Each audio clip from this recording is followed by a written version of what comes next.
All-Star Weekend. Let's go to Adam Lefkoe.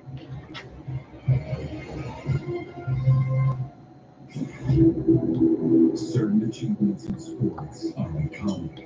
What's going on, everybody? John on here with you. I got Griffin Kass with me, and we're going to be starting this shortly. So let me give you the starting lineups for the Oklahoma City Thunder. Shai Gilgeous-Alexander, Josh Giddey, Kenrich Williams, Jalen Williams, and Jalen Williams. There you go. You got three Williams for the Oklahoma City Thunder. As they sit 25 and 28, they're just a game out of the 10th spot for the play-in. And for the LA Lakers, again, you knew LeBron wasn't going to miss this one.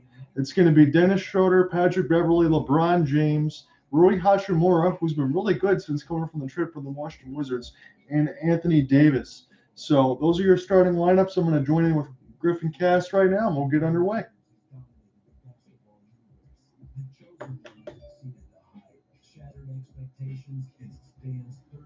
Well, we're all good to go, Griffin, on this side. I got my recording set all good to go. I got the starting lineups all announced. So take it away, my friend. All righty. Lakers Thunder here tonight on this Tuesday evening of NBA Hoops. Massive game between Oklahoma City and Los Angeles.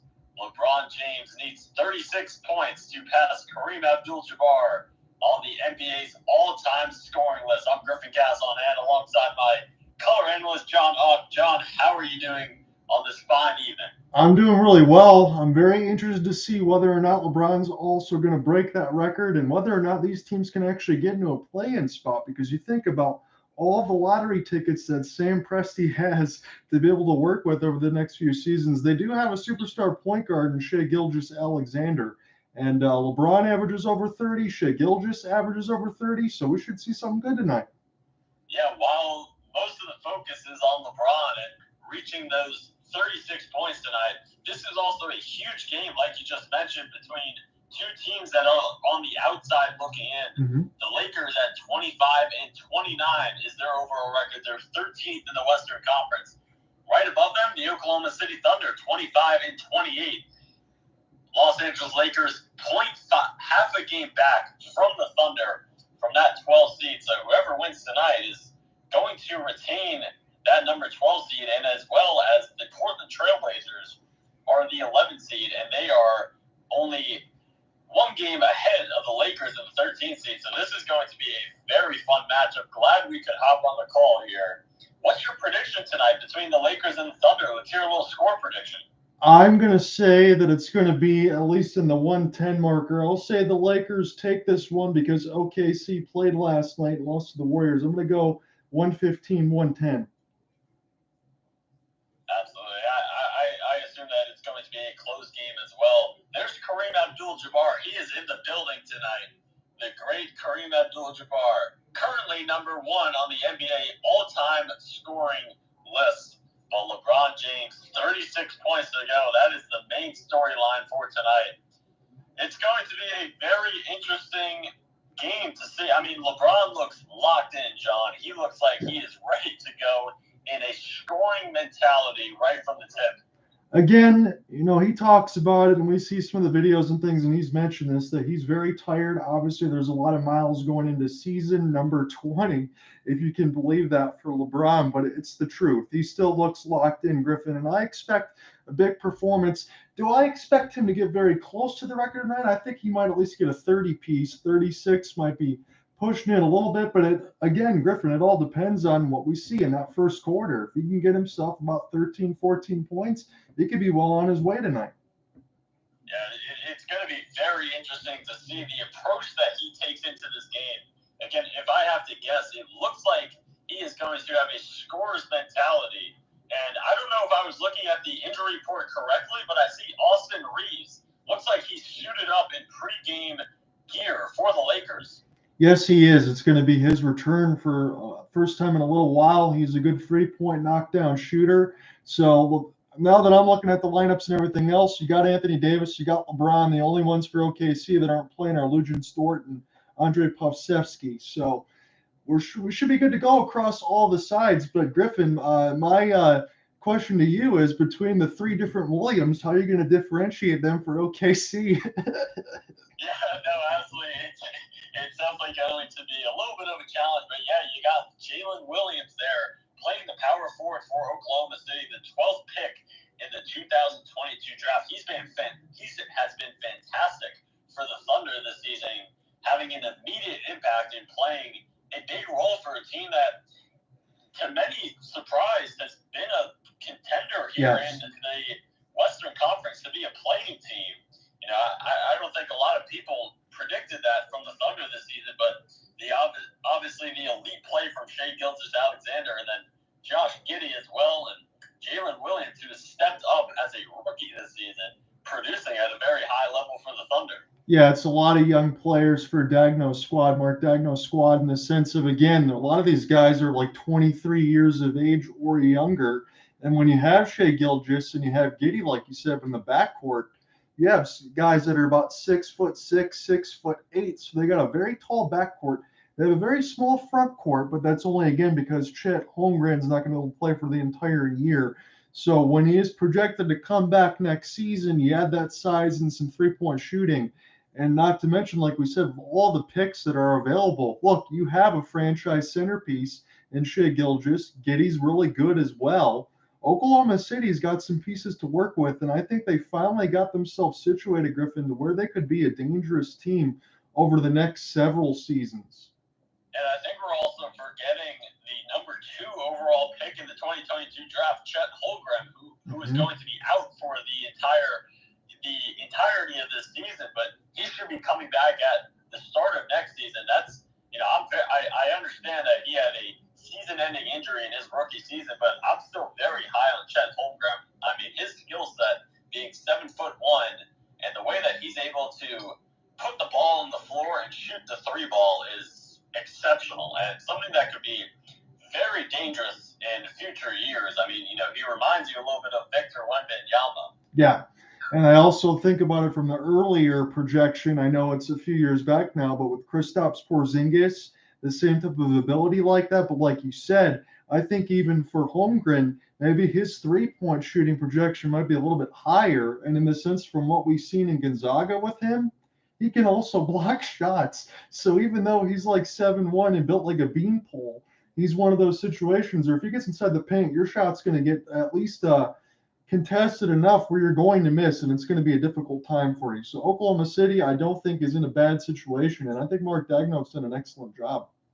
Absolutely, and you know, going back to the Lakers and them able to get Austin Reeves back, you know, really helps their shooting prospects specifically. Right. But Austin Reeves has been fantastic for the Lakers this season. You know, he had that unfortunate injury that has sidelined him for the past couple of weeks, but he's back. And the Lakers are looking at full strength here. So it's going to be very interesting to see the Lakers down the stretch of the second half of the season. Really, you know, my prediction is that they're going to start to put together lots of winning streaks and, you know, creep up to possibly the 6th seed because we see how bunched up the Western Conference is. It is unprecedented how closely contested a lot of the teams in the Western Conference are. I mean, you look at the Lakers, yeah, they're the 13th seed right now, but they're 3 games back from the 7th seed in the Western Conference. So, you know, a couple wins here and there, and then, you know, they can find themselves right in the mix of being a top 6 seed in the Western Conference. Yeah, because I think about it too, you know, the injury with Zion Williamson, the Pelicans have been sliding the wrong way. The Jazz had a wonderful start to the year, but let's face it, they don't have the same type of roster to be able to cement that. For the Timberwolves, I know the trades for Gobert and things like that, but that was very curious for me as far as some of those trades in there. I don't know if they're going to be there. So I would agree with you. I think the Lakers can get up to that spot. You know how LeBron and Anthony Davis are going to be. And again, it's ultimately dependent on Anthony Davis's health. We won't kid you otherwise. If he's not there, it's going to put everything off the rails. But we know LeBron's going to amp it up. He always does in the second half. And I agree with you. I think it's going to be a fun race. But I wouldn't expect, even though you say the Lakers are 25-29 right now, as you said, it's just a few games all the way from 6 more spots. So I agree.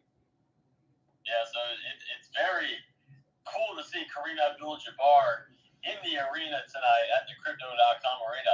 Let's have a little fun questions here. if LeBron, let's say he's at 35, 34 points on the night, what do you think the shot he's going to go to possibly break the record? You Do you know, think he's going to go with the sky hook, his signature pullback three? What are you thinking here? I would love to see a sky hook. That would be something that would knock me off my seat, honestly, if you wanted to do it in epic fashion.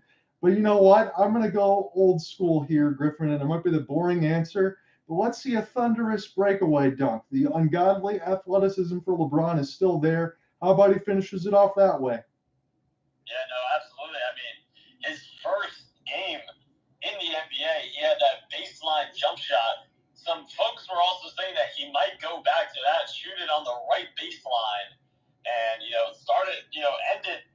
ending it, but break the record with how he started his first NBA bucket. Yeah. That could be very interesting. But yeah, no, I mean, the balls are in his court. I mean, you hope to see that he can break it tonight. For all those fans that paid the expensive tickets to possibly witness NBA history here tonight in downtown Los Angeles. I saw some of the ticket prices, Griffin, were in the tens of thousands. Oh, yeah. I mean, this is going to be a game that's going to be remembered for history. So we're ready to go here, John. Starting lineups, looking at both teams. We'll first take a look at the jerseys for both teams. Oklahoma City is going to be in their home white uniforms on the road. Lakers are going to be in those city purple jerseys. And we are just about ready to go here in the Crypto.com arena in downtown Los Angeles. Griffin Kass alongside John Odd here on Twitter MySpaces. The Lakers are in their gold uniforms.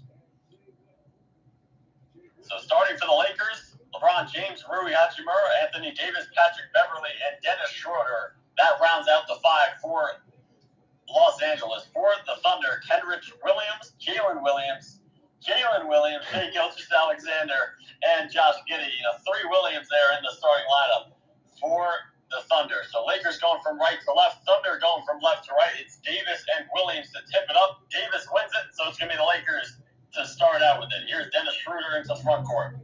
Chest-handed pass to Anthony Davis at the foul line extended. Takes a dribble to his left. Hands off for James on the left wing. James darts inside. Couldn't finish, but Davis right there on the follow. Anthony Davis gets things going for the Lakers, and they lead 2-0 here, 25 seconds into the contest. So here's Williams on the right side. Williams in the mid-range goes across the court to Kenrich Williams. It's stolen away by James. Here's James on the fast break. Goes right at Gilgeous-Alexander and turns it over into the hands of Williams. He pushes it up front court to Giddey. Here's Giddey finding the trailer. Williams for three. Kaboom! It's a good-looking shot there for Williams. It's a big-time basket off the nice pull up, the fast break. So Oklahoma City with a 1-point lead. A minute into the game. Here's Davis at the foul line extended. Takes a jab. Now he's going to pull up from the foul line. And in and out. Tough break there from Davis. And here comes the Thunder with Giddey into the front court on the right side. Giddey over to Williams, top of the key. He's going to find Kenrich Williams. Kenrich Williams back out Giddey. Giddey top of the key. Crossing over right to left on Hachimura. Back out Williams. Didn't want the three. Now he gets it back to Giddey, who relocates to the left wing. Giddey's going to fire a long three-pointer. Can't hit. Beverley the rebound and into the front court on the right side. Beverley on the right wing. Passes to Davis. Back to Beverley. He's going to try a three on the right wing and can't it. Patrick Beverley from downtown. He's come on as of late, John. Shooting from downtown. Yeah, you got Patrick Beverley and Dennis Schroeder versus Shai Gilgeous and Josh Giddey. That should be a nice backcourt matchup. We'll see how they do.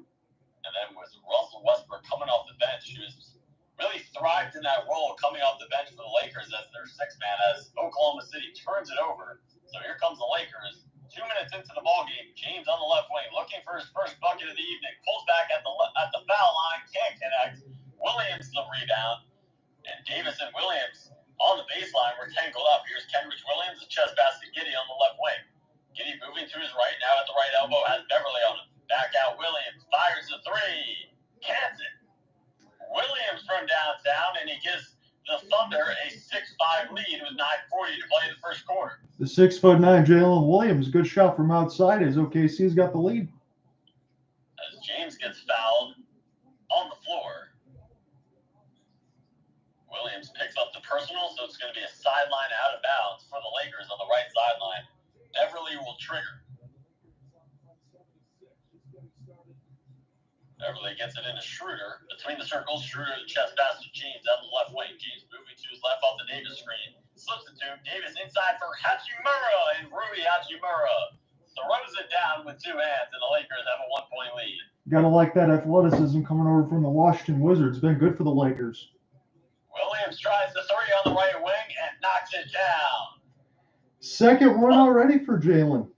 Jaylin Williams on target from three-point range. Here's James in the short corner on the right side. Sees a double, goes cross-court to Beverly. The chest pass to Schroeder on the left wing. Schroeder's three, way off. Rebound fought for, and it goes out of bounds over the Lakers bench. They're going to say last touch, Hachimura. So it's going to be Oklahoma City's ball. Ahead by 2. There's Shai Gilgeous-Alexander, averaging 30 points for the Thunder this year, number 2. Stepping back at the foul line, too strong on the jumper, hit the back iron. And Hachimura comes out of attack. Hachimura down the lane, left-handed layup won't go, but a foul is called on Oklahoma City. Rui Hachimura will head to the free throw line for 2 free throws. I'm going to make sure I keep all my comments short there, Griffin, because I'm a little bit ahead of you on the feed for about 45 seconds, so I'll try not to step all over your toes. Okay. Maybe I could refresh here. No, you're good. It's just the TV side for me off the stream, so no big deal. Yeah, I have it on my computer. So Hachimura buries the first of 2. 8:40 to play here in this first quarter. 9-8 Oklahoma City. Hachimura bends the knees, releases the second of 2, and connects to even the score at 9. There's Giddey into the front court on the left side, guarded by Beverly. Looking for a chest pass. He's going to go over to Williams at the top of the key. Hands off for Gilgeous-Alexander. Gilgeous-Alexander trying to probe into the paint. Shut off nicely by Schroeder. The bounce out for Giddey. Giddey on the left wing. Chest pass to Williams in the left corner. Gets around the Williams screen. Lost it for a second. Out to Kenrich Williams. He's going to fire for 3 on the left wing. Can't connect. And Hachimura with the rebound on the strong side. Davis inside. Bumps with Williams. Couldn't finish. Great interior defense there from the Thunder. And Kenrich Williams gets tripped up by Hachimura with 8:07 remaining in the first quarter. Hey, Griffin, it's been some good defense inside there by the Thunder a couple times. They blocked James and Anthony Davis so far. Oklahoma City Thunder not showing any mercy to the Lakers. There's Gilgeous-Alexander finding Williams off the roll. He threw it off of Hachimura's foot. It was intended for Giddey in the restricted area. So the shot clock will reset to 14, and it'll be a side out for the Thunder on the left sideline with 7:56 remaining in the first quarter. Gilgeous-Alexander triggers it into Giddey in the short corner on the left side, guarded by Beverly. Whips it down low for Williams. Williams catches, gathers, couldn't finish the layup. Rebound Williams tries to throw it off Hachimura, but it finds the hands of Davis. Now here's James into the front court. Bounces for Davis, who lays it in with the left hand off the window. Nice find there from LeBron. LeBron has yet to score tonight. 11-9 Lakers, 7.5 to play in the first quarter. There's nothing better than a LeBron chest pass to Anthony Davis off the fast break. As we get a foul away from the ball going against the Lakers. Yeah, that was a nice dime there from James, threading the needle. It's really remarkable, John. LeBron is going to be number 1 on the all-time scoring list, and he's top 5 in assists, which is just remarkable as Gilgeous-Alexander spins on the baseline on the left side and throws it down with 2 hands. That's what size can do. The 6'6" Shai Gilgeous. He's shifty. So here's James bringing it out to the left corner, guarded by Williams. Pulls back for 3. James knocks it down, and the crowd erupts here at the Crypto.com arena. James, 33 points away to break the scoring record. Here's Gilgeous-Alexander finishing with the left hand inside. 14-13 Lakers, 6:50 to play here in the first quarter. James on the left wing. Davis trying to set the screen to James's left. James going to drive baseline. Shut off nicely by Williams. Now tries to spin off of it. Gets it to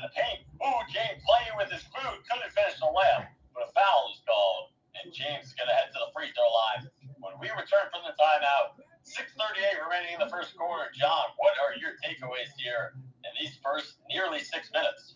I like the defense there that we've been seeing from the Oklahoma City Thunder, but as you said, you called it perfectly. Once LeBron hit the three from the left corner, it kind of seemed like the crowd erupted, didn't it? They're trying to sense something a little bit, and the camera immediately panned to Kareem. But this should be fun. I'm seeing some good battles there, especially on defense again with OKC. They're going to need that. Yeah, no, I mean, you mentioned the fans. They are definitely hoping that they can witness LeBron break the record. That would be unfortunate for fans who got tickets to this game, expecting that he would break the record, and then he doesn't get there tonight, and he'll be able to do it against the Bucks in Milwaukee. Or I believe that game would be in Los Angeles, but nevertheless, the fans in attendance tonight are definitely hoping that they can witness history tonight. Yeah, no doubt about it. And like you said, yeah, the next game will be Thursday at Crypto.com against the Milwaukee Bucks and then against the Warriors after. But you'd think he's going to do it against the Bucks. And the situation, again, I can give him his flowers in the sense of 20 seasons. You can talk about where LeBron is going to land all time when it's all said and done. But to be able to take care of himself as well as he's done all the way through in the longevity, I mean, it's something unprecedented, Griffin. We've never seen this before.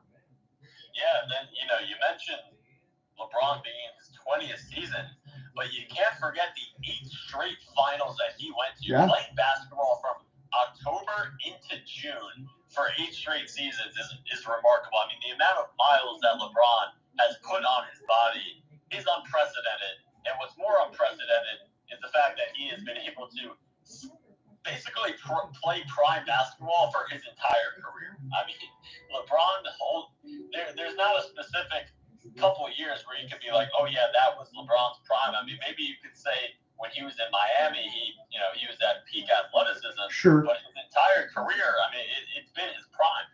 Yeah, I mean, look at it. He's a 27, 7, and 7 guy. He averages 30 this year with 8.5 rebounds, still getting 7 assists. So his numbers have not dropped off at all, which is exceptional. The only thing you can say, and I'm not knocking LeBron for this, you can't expect him to be the first team all defense guy. He's not going to do that anymore.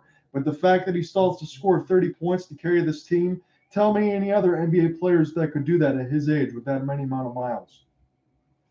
Yeah, no, absolutely. Could not agree more. I mean, like you mentioned with the defense, it definitely takes a big toll on the body. Sure. And, that's something that, he's turned up on the defensive side in previous regular seasons, but, this year being as old as he is, he's definitely taken a little bit of a backseat on that end of the floor. And that's also why I think that they went out and got Rui Hachimura to be able to be versatile on the defensive side and, give the Lakers a little more youth on that side of the basketball. I couldn't agree with you more. They didn't have to give up much to get him either. It was a good trade. Yeah, so we're coming back from the timeout here. LeBron on the floor. You assume that he's going to play most of the game tonight until he breaks the record. And then obviously, you got to think about how close of a game it is and, other factors. But here's LeBron at the free throw line, looking for 2.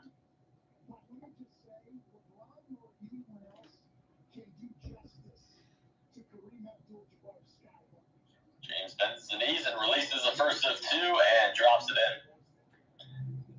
We have the scoring tracker on the TV side that keeps track of it at all times if anyone is following along right now. 32 points to break the scoring record.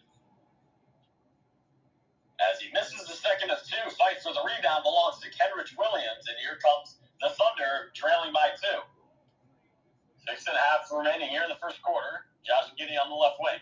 Williams comes to set the screen, and Giddey's right. He uses it. Giddey finds Williams off the roll. Oh, what a block from Westbrook.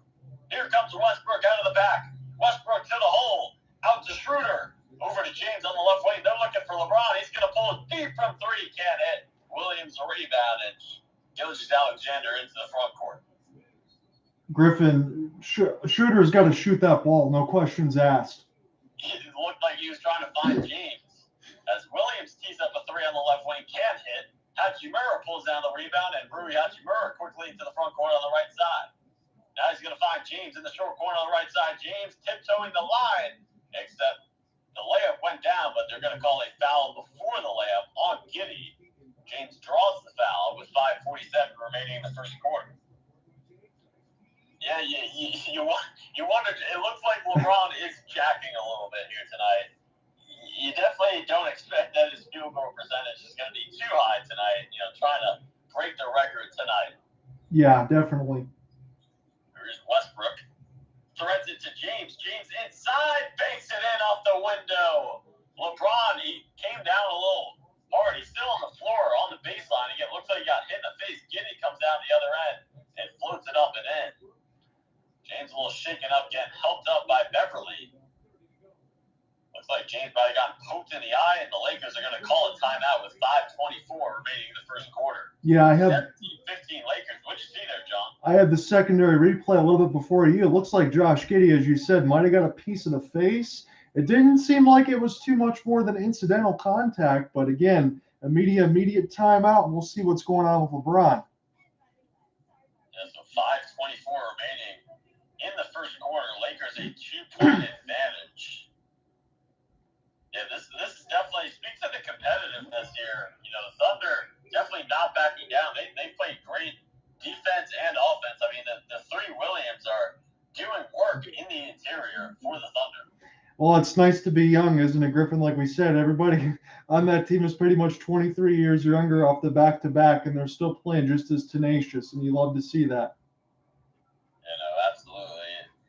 The Thunder are definitely a useful team in the NBA, as well as some other teams in the Western Conference that are below the 10th seed. The Houston Rockets are extremely young. Yes. And they have definitely not been enjoying the success that the Thunder have enjoyed this season. But definitely another young team in the Western Conference. And again, you look at the young core that the Thunder possess, the future is definitely bright. And like you mentioned, Sam Presti is a mastermind as a general manager. I mean, he has done such a great job with the Thunder since he's taken over. And then you look at the Rockets as well, another team with a fantastic young core that has a very bright future. Yeah, you do. And you have like Jabari Smith on that side with Jalen Green. Jabari Smith, I believe, is still 19 years old. So, I mean, come on. These guys are just going to have to learn on the fly. But you know what? That's the best way that you do it. And eventually, I think it's going to work out. But as you said, with the Thunder and Sam Presti, I believe I got this from the last year's side. But going into this year, you still have 35 picks mixed in between the first and the second round. So, if I have to guess, I think this would be safe to say the Thunder can start using those picks down the line to go ahead and get some more other picks and stuff to put around Holmgren and Shai Gilgeous and things like that and start building because, you're trying to find another generational point guard after Russell Westbrook. Well, I think you already have that in Shai Gilgeous. Yeah, and as well as Josh Giddey. I mean, that's such a fantastic young backcourt that they have in Oklahoma City between Shai Gilgeous-Alexander and Josh Giddey. You wonder what the Clippers are thinking. Obviously the Clippers have a loaded team, but giving up Shai Gilgeous-Alexander like that, they definitely might be regretting that a little bit. Yeah, definitely. Maybe you couldn't tell he was going to be this good. Maybe it's unfair to say, but right. Yeah, you're right. If they knew that he was going to be an eventual 30-point scorer, I have to think that they would not have traded him like that. And I believe he was in the Paul George deal, if I'm not mistaken. He was. Yeah, so, I mean, Paul George is a lot older than Shai Gilgeous, but Shai Gilgeous has a very bright future.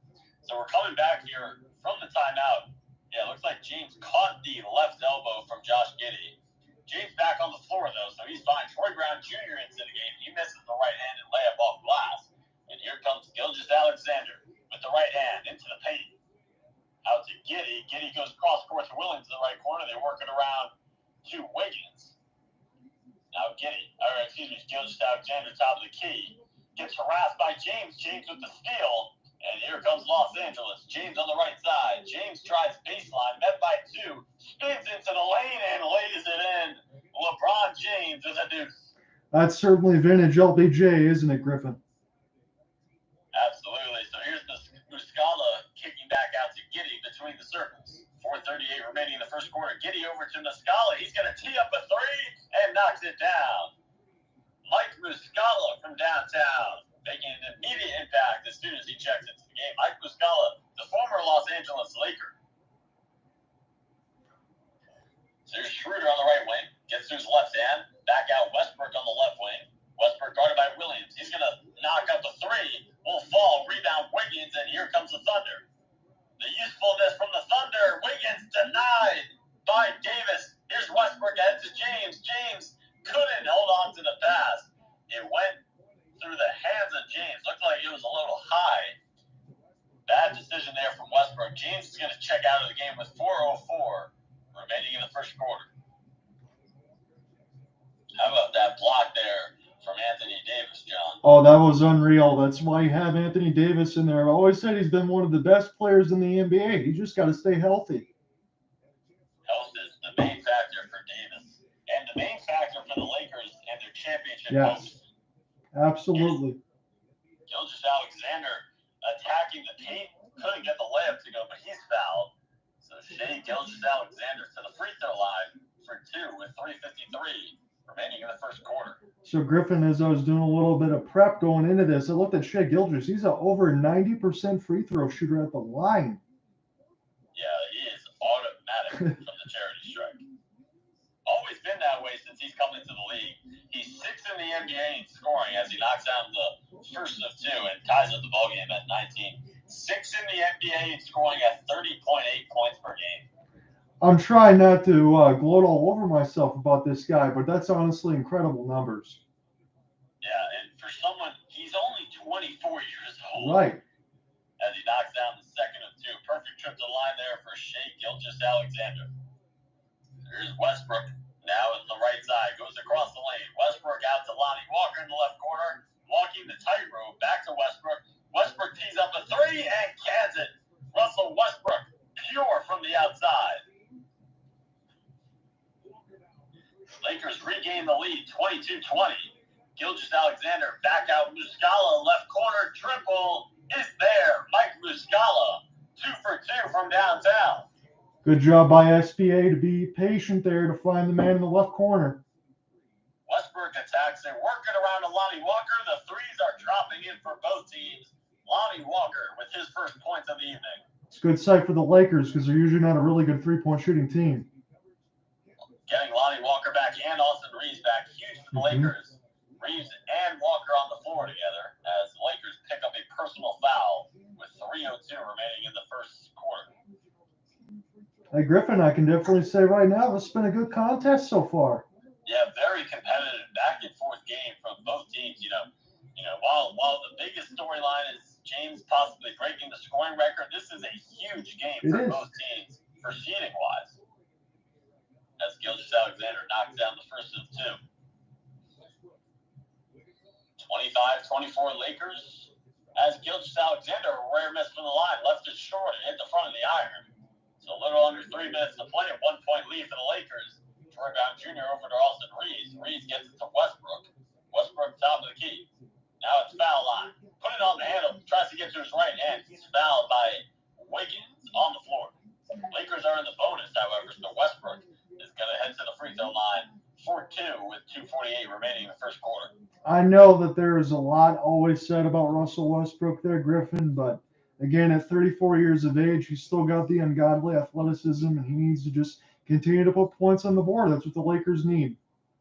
And I give Westbrook, as he misses the first of two, a lot of credit for embracing the role of being the sixth man for this team. You know, someone who is clearly a first ballot Hall of Famer. Right. You know, he could have been a lot more selfish and not accept that role, but you know, it looks like Westbrook has a team first mentality as he misses second of two. Yeah, you have to have that. Empty trip to the line there, though, from Westbrook. Here's Gilgeous-Alexander getting to his left hand in the paint. Couldn't finish, but a foul is called on Troy Brown Jr. Lakers puzzled at the call. Nonetheless, Gilgeous-Alexander going back to the free throw line for two. That's why I said I wanted to look at this backcourt matchup in between Schroeder and Patrick Beverley, and then you have Shai Gilgeous and Josh Giddey. It's going to be really difficult to try to keep them out of the lane. Anthony Davis is going to be busy. Yes, Gilgeous-Alexander knocks down the first of two to even the score at 25. Gilgeous-Alexander, 24.1 drives per game. That leads the NBA. As he gets the second of two, knocks down both to give Oklahoma City a 1-point lead. 2:38 remaining in the first quarter, 26-25, Thunder. There's Westbrook now on the right side in the short corner. Backing down, Mann gets into the paint, couldn't lay it up. As it goes out of bounds on the baseline, they're going to say the last touch, Oklahoma City. Westbrook pleading with the official that he thought he deserved a foul. So it's going to be an under the basket, out of bounds for the Lakers on the right side of the baseline. Westbrook to trigger, down deep. Gets it into Lonnie Walker. Catch and shoot in the short corner on the right side. Lonnie Walker, pure. 27-26 Lakers. Gilgeous-Alexander tops the key behind the back pass to Muscala. Fakes the pass in the left corner. Fires for three. Mike Muscala is dealing it from three-point range. 3 for 3 from bonus distance. Absolutely. Going to take Muscala. that veteran bench presence there, Griffin. As Russell Westbrook comes back with the answer and knocks down the three in the right corner. Lakers, a 1-point lead, 30-29. High-scoring affair here, John. Yeah, absolutely. 30-29. That's crazy right now. Gilgeous-Alexander loses it, and Westbrook, intended for Reeves, throws it out of bounds on the left sideline. Westbrook has had 2 of those same turnovers where he's trying to find a teammate but just can't find him and throws it out of bounds. So 1:40 remaining here in the first quarter. 5 turnovers for the Thunder, 3 for the Lakers. Westbrook has 2 of those for Los Angeles. Gilgeous-Alexander stopped at the foul line, out to Muscala. Fakes the 3. Can he go 4 for 4? No. Finally a miss from Mike Muscala from 3-point range. Rebound Austin Reeves. Now here's Reeves on the right wing, crossing over left to right. Reeves pulls up from the mid-range, can't make it in. Rebound Gilgeous-Alexander, and he's into the front court on the left side. Gilgeous-Alexander trying to take Reeves off the dribble, step back jumper in the short corner on the left side. He gets the fortuitous bounce. Shai Gilgeous-Alexander doing what he does. He made that look too easy, Griffin. Too easy. He has 11 first quarter points. Thomas Bryant can't connect from 3-point range. Here's Gilgeous-Alexander drawing the foul on Reeves, and Gilgeous-Alexander going back to the free throw line for 2. I love it. We talk about those drives at the rim where he leads the NBA as LeBron's going to get set to check back in now and gets a tremendous applause. He's got 8 points on 3 of 6 shooting right now. You look at Gilgeous-Alexander, man. He is so crafty in the way he attacks the basket as he knocks down the first of 2. Yeah, like you mentioned, James coming back into the game. 8 points, 3 for 6 from the field as James subbing out Austin Reeves. And if you're a Lakers fan, I mean, you just love to see this team back to full strength. They are fully healthy and ready to go for this second half of the season as Gilgeous-Alexander knocks down both free throws. Like you said, you got Anthony Davis, you got LeBron, you got your strength, you got a chance. There's James at the foul line extended. Chest pass to Brown cutting to the hole. He lays it in with the right hand. The scoop layup from Brown. Troy Brown Jr., the former Washington Wizard, getting the deuce for the Lakers. Here's Gilgeous-Alexander getting to his left hand, penetrates out to the left corner, and that's a 3, and it's good for the Thunder. 7 of 11 from deep is OKC right now. That was number 21, Aaron Wiggins from 3-point range. It's a 4-point lead for Oklahoma City. 4-second difference, shot clock, game clock. Shot clock at 10. Westbrook fires a bullet inside. Left-handed pass for Troy Brown Jr., and he banks it in off the window with the right hand. Shot clock off, game clock at 12 seconds. 36-34, Oklahoma City. Here's Gilgeous-Alexander, top of the key, gets to his left hand in the paint, shows and goes. Out to Muscala, and that 3 is not going to count. I believe they're going to get Shai Gilgeous-Alexander for a traveling violation. So a turnover there from the Thunder with 5.6 seconds remaining. They get into James. James full head of steam, lost it. Gilgeous-Alexander picks it up ahead to Williams, and his shot is not going to count. That'll do it for the first quarter. Oklahoma City Thunder 36. Los Angeles Lakers 34. LeBron James at the end of 1. 28 points away from passing Kareem-Abdul-Jabbar. But the Lakers trailing by 2. John, what impressed you about the Thunder in that first quarter? I got to say, the three-point shooting, again, 7 out of 11. I love that. I love some of the defense. They played very well. And for the same side for the Lakers, again, it's 36-34. I said 115-110 as the final score. I might need to up my numbers here. Especially if it goes into overtime because it's a closely contested game. Absolutely. And if I throw the question to you, Griffin, what do you say? What impressed you?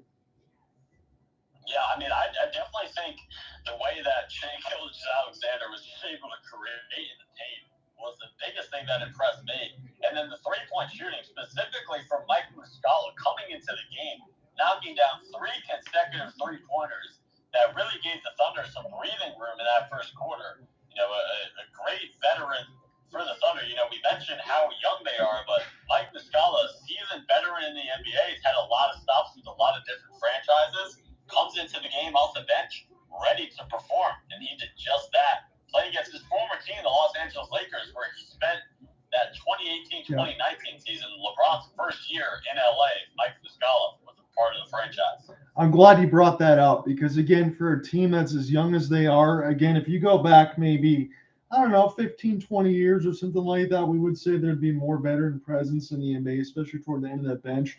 But Muscala has definitely brought in a product of three-point shooting and a steady presence because any team can use points, and shooting in the NBA, that's always at a premium, my friend.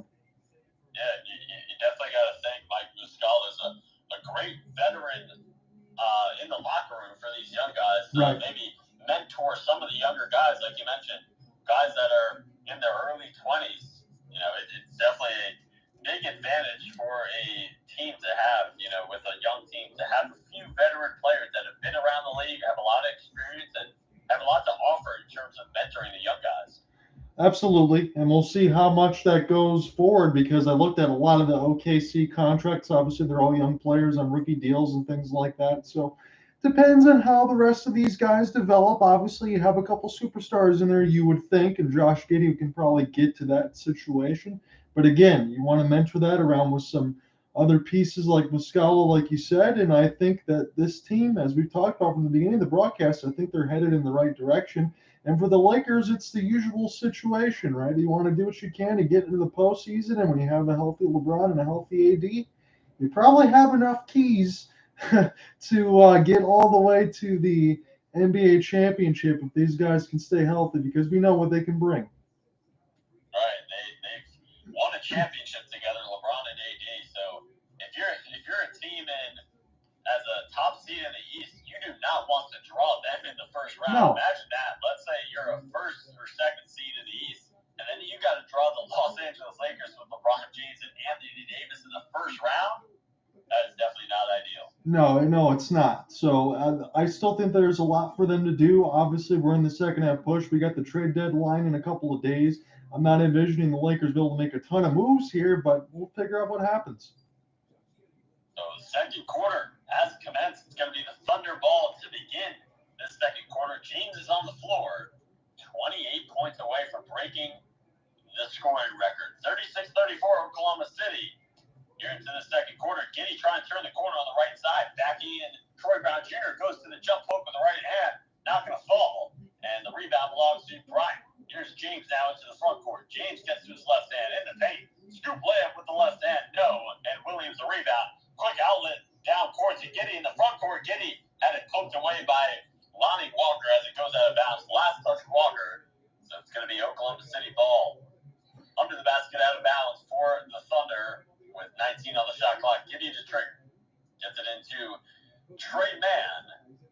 Mann guarded by Walker. Back to Williams on the left wing. Didn't want the three. Now he gets it to Kenrich Williams, who called for a screen. Williams pulls up at the left elbow. Couldn't get it to go, but they're going to call James for a shooting foul. So Kenrich Williams to the free throw line for 2. And I know that was an astronomically difficult scoop layup for LeBron James, but it's one we've seen him finish 1,000 times before. Just left it a little short there. So here's Kenrich Williams, wearing number 34 on the back of his jersey. Too far right on the first of 2. Couldn't get it to go. 37 seconds played into the second quarter. Still a 2-point lead for Oklahoma City. Williams Taking a couple of dribbles, bends the knees, and fires. Gets it back into 2. 1 for 2. Trip to the line there for Kenrich Williams. 37-34, Oklahoma City. Lakers ball. Here's James on the right wing. Back to Westbrook, top of the key. Westbrook gets to his left hand in the paint. Out to Troy Brown Jr. Extra feed. Lonnie Walker drills it on the left wing from downtown. And Lonnie Walker ties up the ball game at 37. That was great ball movement by the Lakers, Griffin. Trey Mann can't connect on the mid-range shot on the right side. Rebound Ryan on the right side. Now here's James, full head of steam, draws the foul, and gets the continuation. LeBron James with the N1 opportunity. That's classic LBJ right there. Put your head down, get to the rim. Nobody better than that in the NBA history. Wiggins could not absorb the left shoulder from LeBron. Those are some broad shoulders that LeBron got on him. 20 years of strength. Yes, 20 years of strength. As he knocks down the free throw to complete the three-point play. LeBron has 11 points tonight, 4 for 8 from the field. There's Giddey feeding inside for Wiggins. Wiggins back out to Williams, and Williams works it around to Trey Mann. Trey Mann works it around, and Aaron Wiggins, gets it over to Kenrich Williams. He throws it to the paint, back out. Jaylin Williams for 3. He rattles it in. Jaylin Williams knocks up the score at 40 with 10:25 to play in the second quarter. There's James going downhill, the Euro step. Another and one opportunity. LeBron James shaking his head, saying these young boys can't guard me. Absolutely. You had Jalen Williams on one side hitting the 3. LeBron's going to answer the old-fashioned way with a and one at the line. 23 points away from the scoring record. There's Shannon Sharp also on the left sideline in that corner. Big fan of LeBron James is the great Hall of Famer tight end Shannon Sharp.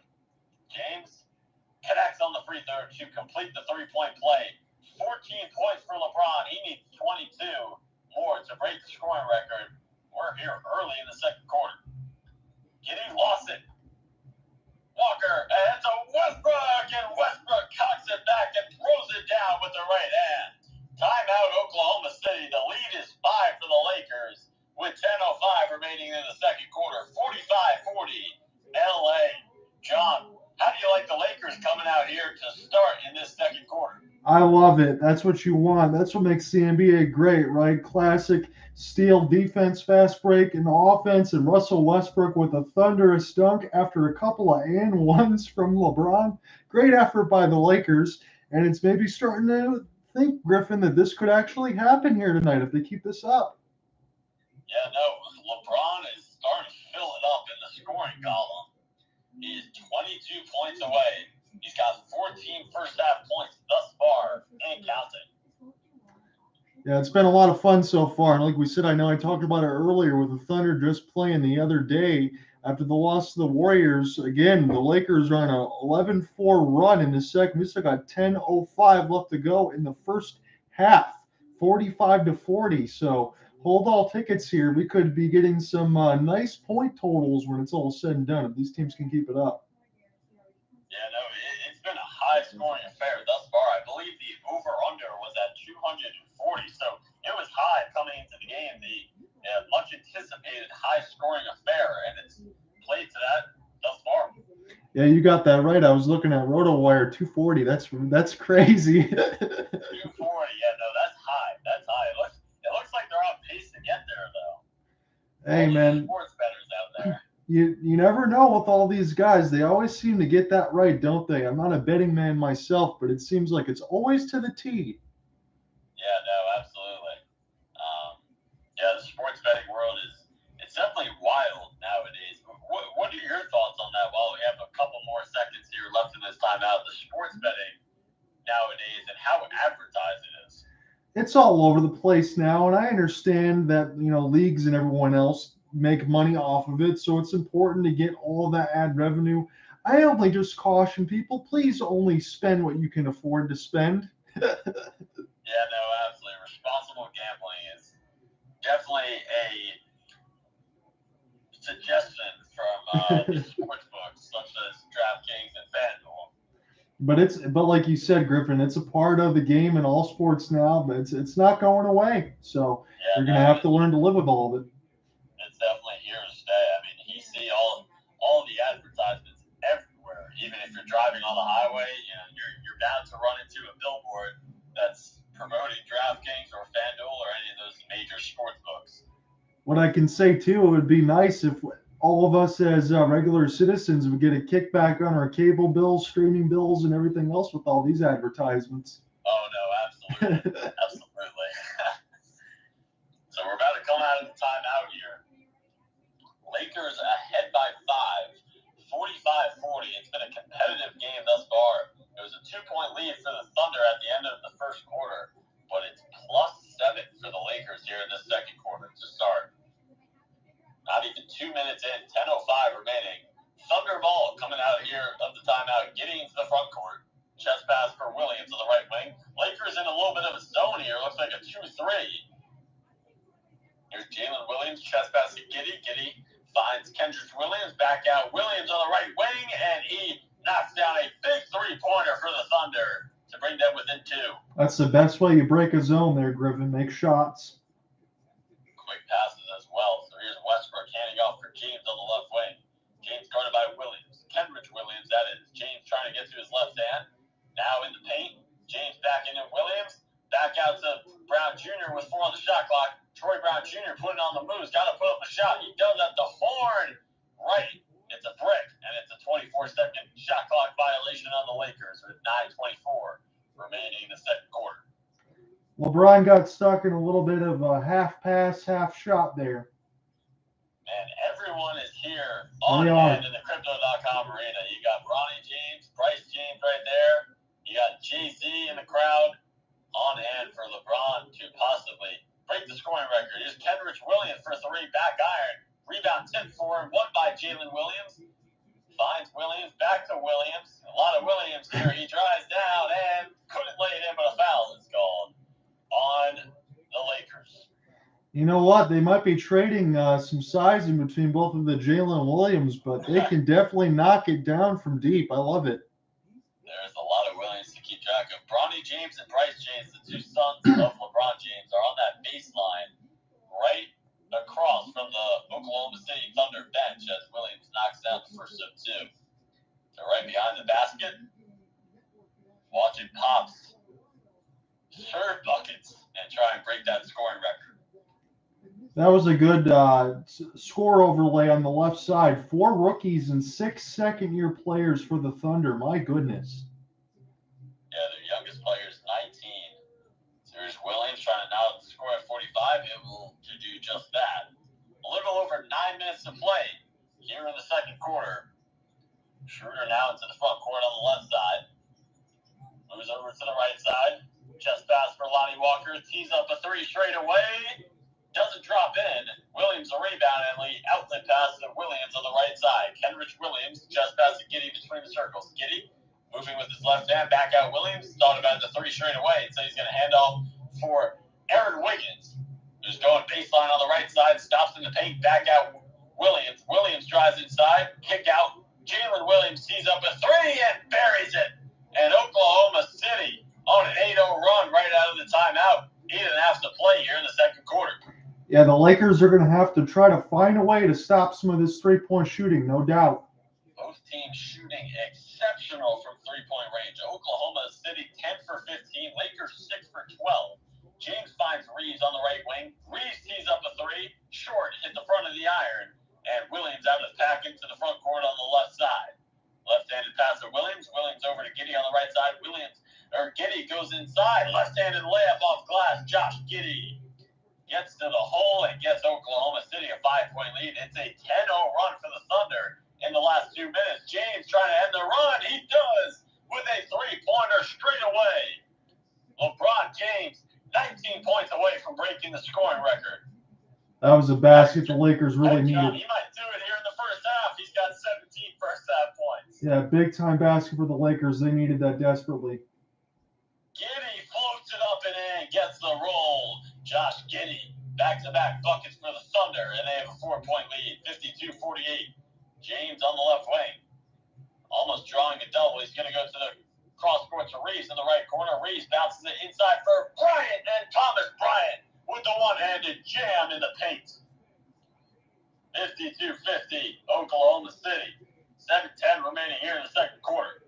Williams on the right wing stepping back. 3-ball, no. Rebound, Bryant on the right side of the paint, and now James into the front court.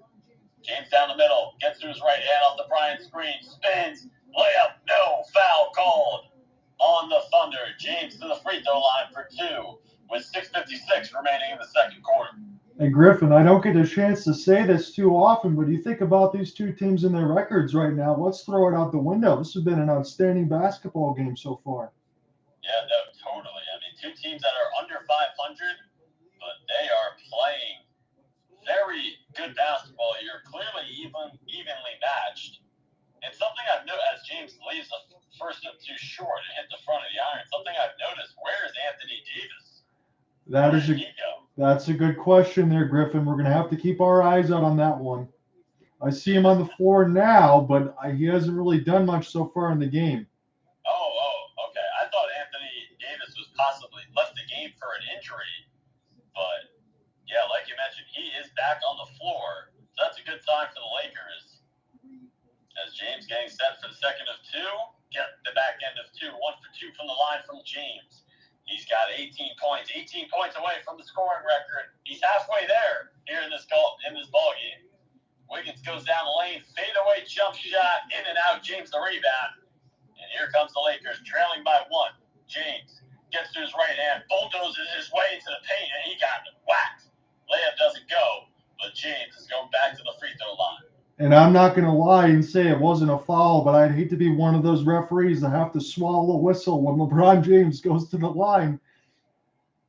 Yeah, he definitely got whacked there by Gilgeous-Alexander. 6:38 remaining in the second quarter. James for 2 at the line.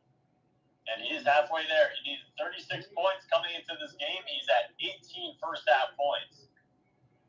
First of 2 is up and good. James gets the bounce and ties up the game at 52.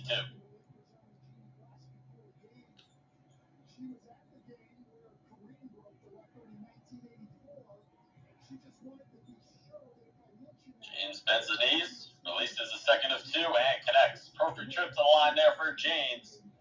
He's 16 points away from breaking the scoring record. 21st half points for James. Here's Isaiah Joe moving to his left off the Muscala screen. Finds him on the roll. That's a nice bounce from Isaiah Joe, and a nice reverse finish there with the left hand off glass from Mike Muscala. All the fanfare, Oklahoma City's not going away. Here's Beverly on the left wing, looking for Davis in the short corner on the left side. Davis guarded by Muscala. Finds Beverly in the paint. Beverly out to Schroeder, right wing 3 from Schroeder. We're going to get a traveling violation on Beverly.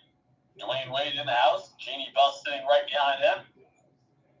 Denzel Washington as well. Everyone's on hand for this game. Yes, they are, Griffin. Much NBA history. Muscala, the handoff for Williams. Williams, the pull-up at the foul line, double clutched it, almost went in, hit the back of the iron. Williams tracks down the rebound out to Muscala. That's his 4th made 3-pointer. Mike Muscala on a heater from downtown. Yeah, he's certainly feeling himself right now. Oklahoma City can use all these points. 57-53, we get a foul away from the ball. It's going to go against Muscala. Davis draws the foul, and the Lakers are in the bonus. Excuse me, no, the Thunder are in the penalty. So Lakers will be shooting free throws. Anthony Davis to the line for 2 with 5:34 remaining in the second quarter. James checks out. A little under 6 minutes to play in the second quarter. So as it stands right now, he'd need 16 points in the next part of the half. I have to believe that he can do it. The one thing we can say right now, Griffin, is he's very efficient. 6 of 10 shooting. He's playing a great game. He's not chucking up everything to get his points. Davis knocked down the first of 2. Yeah, like you mentioned there, John. James taking smart shots, getting to the hole, bulldozing his way down the lane.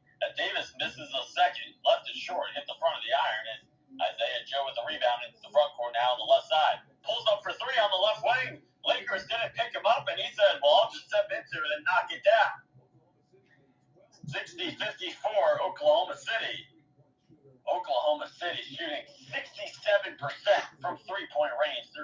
1 for 18 from beyond the arc. Unbelievable shooting display from the Thunder here in this first half. Do you expect it to continue throughout the game? Well, if they're going to leave those kind of looks open there for Isaiah Joe, Darvin Ham's going to need to make some adjustments because that's just too wide open. There's Beverly at the free throw line. Lakers in the bonus, and they're missing some free throws here. Beverly left the first one short as it hit the front of the iron. Yeah, they're leaving. Go ahead. Beverly this season averaging 6.4 points per game for the Lakers as he gets the back end of 2. They're leaving some lettuce at the line here when this could easily be tied. Yeah, so the Lakers trail by 5, 60-55. Here's Williams starting down the lane and finishing with the left hand. Jaylin Williams, a nice attack of the basket. And the Thunder lead by 7. Beverly finding a cutting Westbrook, and Westbrook smoked the layup. He had it with the left hand and just missed it. Here's Isaiah Joe swinging over to Williams. Williams to get Shai Gilgeous-Alexander stepping back, crossing over, and getting the jump shot from the foul line. Shai Gilgeous-Alexander in his bag. And the Thunder have a 9-point lead. Shai Gilgeous-Alexander, 15 points. Darvin Ham wants a timeout with 4:31 remaining in the second quarter. The Lakers came out to start that second quarter in the first 2 minutes firing, but it's been the Thunder who have responded, and now they lead 64-55 with 4:31 remaining in the first half. I'm going to tell you, Griffin, that's just not fair to what Shai Gilgeous-Alexander just did. I love watching NBA players dominate in the mid-range game. They say it's a lost art. Certainly doesn't seem like that. And for Shai Gilgeous, 4 or 5, 15 points. He's having a great game as well. Yeah, Shai Gilgeous-Alexander, again, just so crafty and nifty with the way that he scores the basketball. Again, he can score from all 3 levels, averaging 31 points per game. And you see there, faked like he was going to go down the lane and then just kind of stepped back, pulled it back on Davis, created the separation, and buried the jump shot from the foul line. Yeah, it's all about being lethal. You don't have to have the fastest wheels, the fastest jets in the world. You don't need to be Ja Morant. You can still be very, very lethal. And again, I'll say this. You talk about some of the best point guards and things like that in the West. You know, we can say Luka, but again, it's really not fair because the guy's like, what, 6'8"? He's more of a small forward. But I mean, when you think about that, right. When you think about that, SGA is on that short list. I would even say, I know this is probably going to be blasphemy for some of you, I'd probably take him over Ja Morant. Yeah, no, I mean, definitely some people might disagree with that, but, that's a fair comparison there. I mean, he's averaging more points per game than Ja, and, I think most people would just say Ja because of the more flashy play. Sure, yeah. In terms of scoring the basketball, I mean, Shai Gilgeous-Alexander is definitely a better 3-level scorer than Ja Morant. He can shoot it way better than Ja can. Yeah, the only thing SGA can't do, you can't throw lobs up to your point guard all the time. Right. That's where Ja Morant creates a little separation is the athleticism, but skill-wise on the offensive end, it's going SGA. There's no doubt about it. And again, I'm not trying to say anything too crazy, but from what we've witnessed so far in this game, honestly, it's been a lot better than I've expected. You got LeBron James 15 minutes, 6 of 10 shooting, 20 points already. And then on the other side, you got SGA again, 4 or 5, 14 minutes, 15 points. It's been the 3-point shooting express, like we said, but I don't think that's going to change, Griffin, unless his defense starts to get a little bit better. I mean, some of these have just been wide open. Yeah, no, undoubtedly. It's something going to be interesting to see what both coaches, what adjustments that both coaches make during halftime. I wonder if we're going to see the same type of scoring in the second half that we have in the first half. It's definitely been an abundance of points from both teams here in this first half, and we still have 4.5 minutes to play. Yes, we do. So we're coming out of the Lakers timeout here.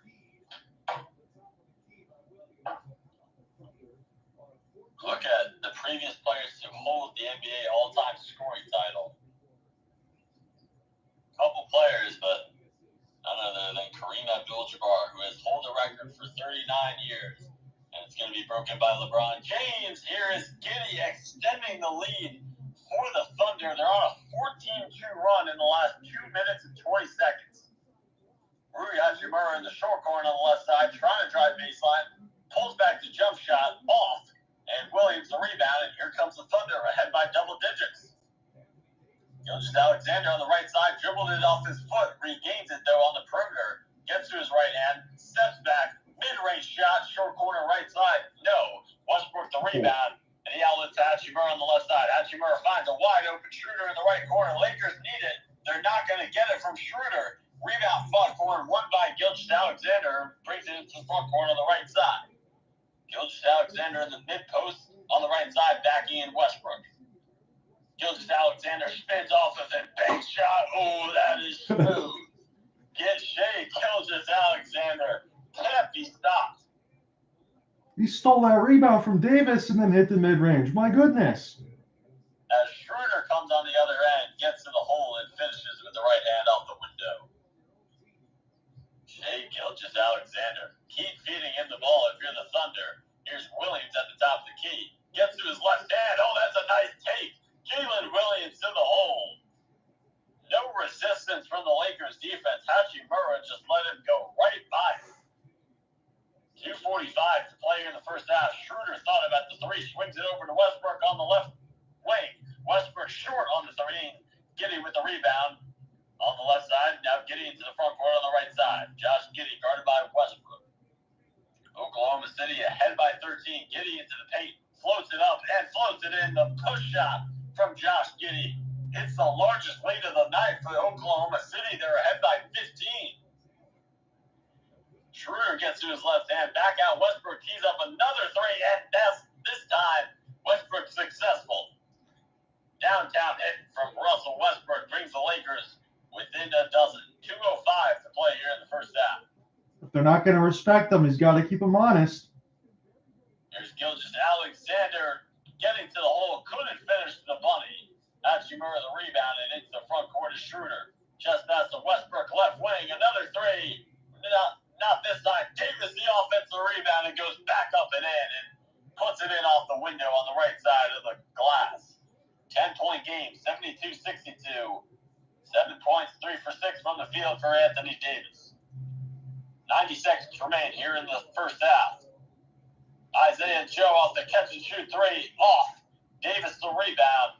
And here comes Schroeder in the front court on the right side. Schroeder crossing over right to left. Into the paint. Scoop layup with the left hand. Goes off glass. And the Lakers on a little bit of a run here. They were down 15.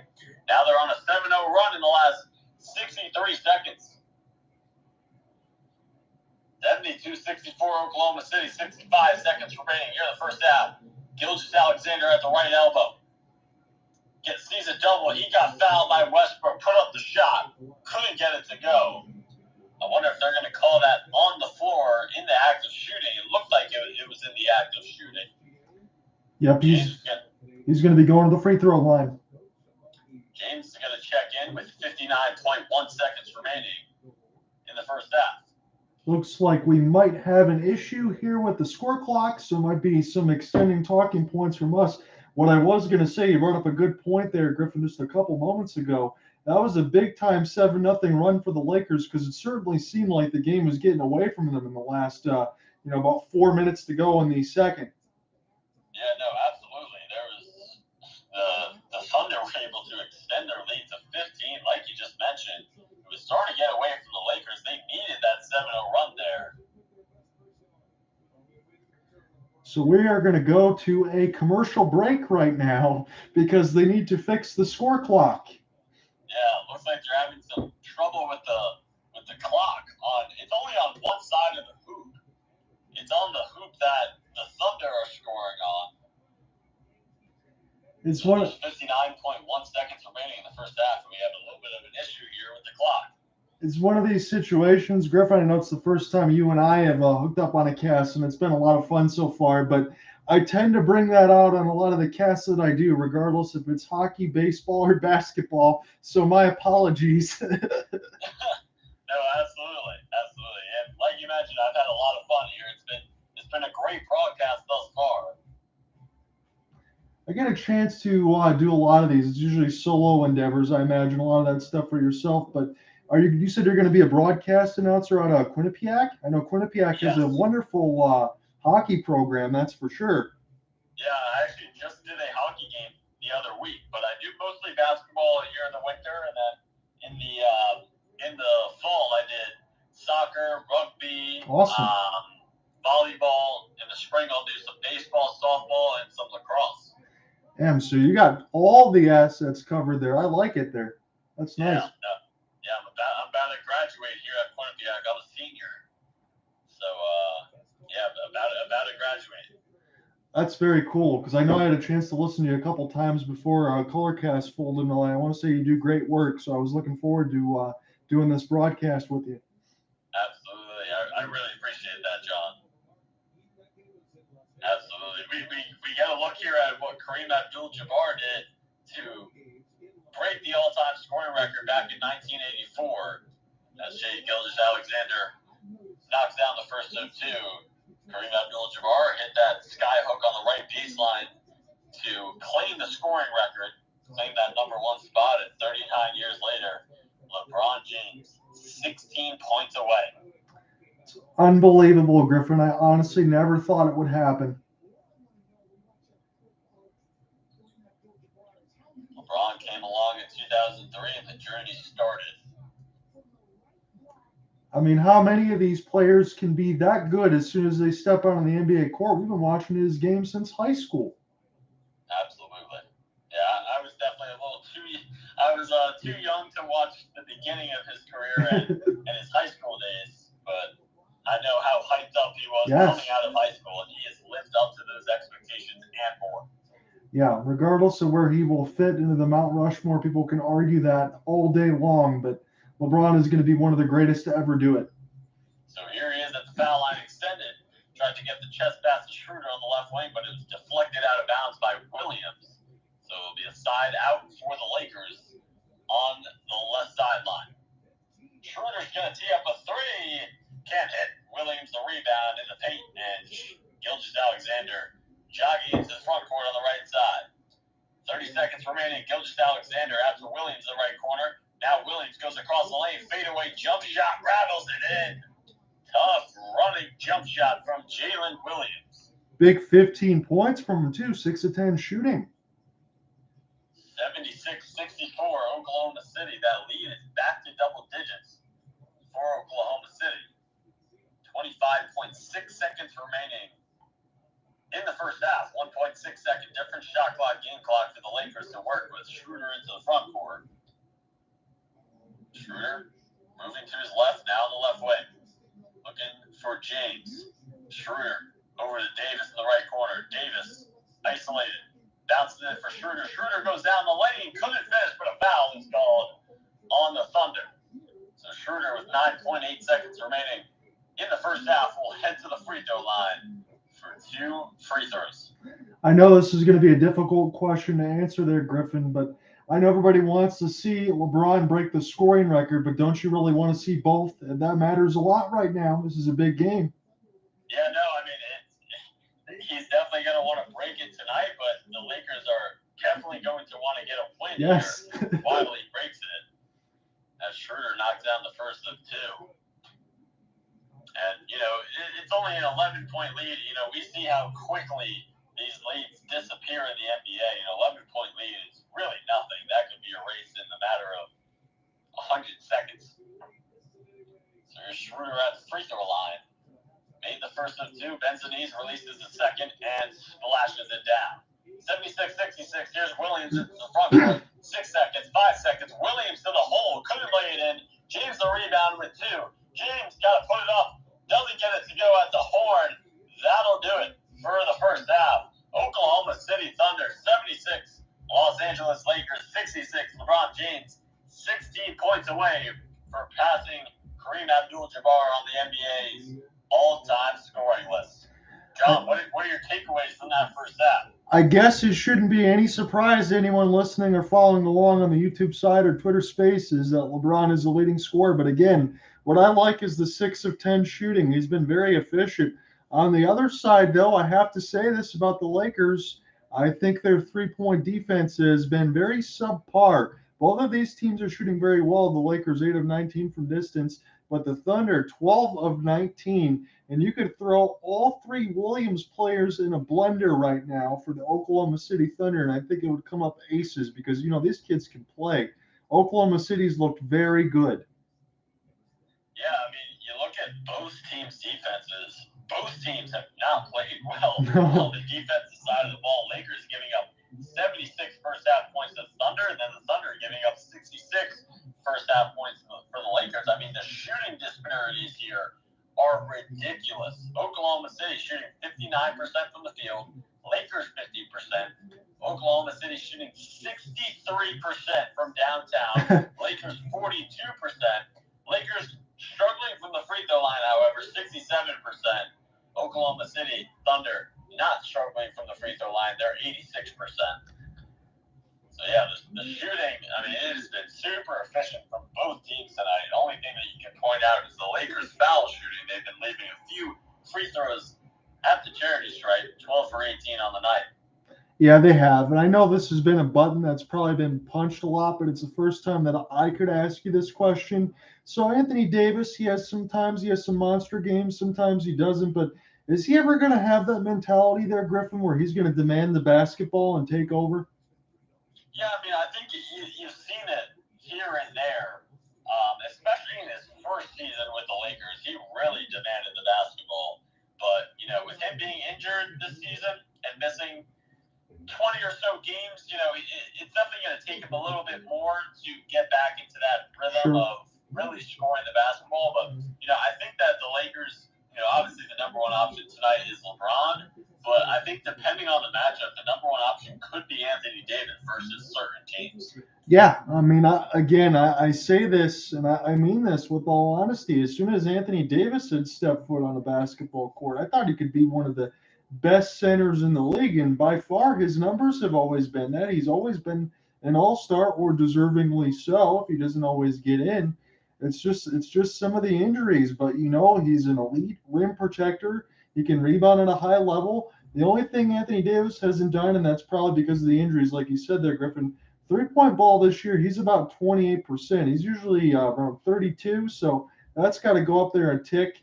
But if he can live inside and dominant, like you said, against some of these other front court, I believe he can still do that. But I can't believe that Anthony Davis is almost about to turn 30 years old. That makes me feel old. Yeah, he was selected with the number one overall pick in the 2012 NBA draft. Back then, I was in 6th grade, so I remember when he got drafted.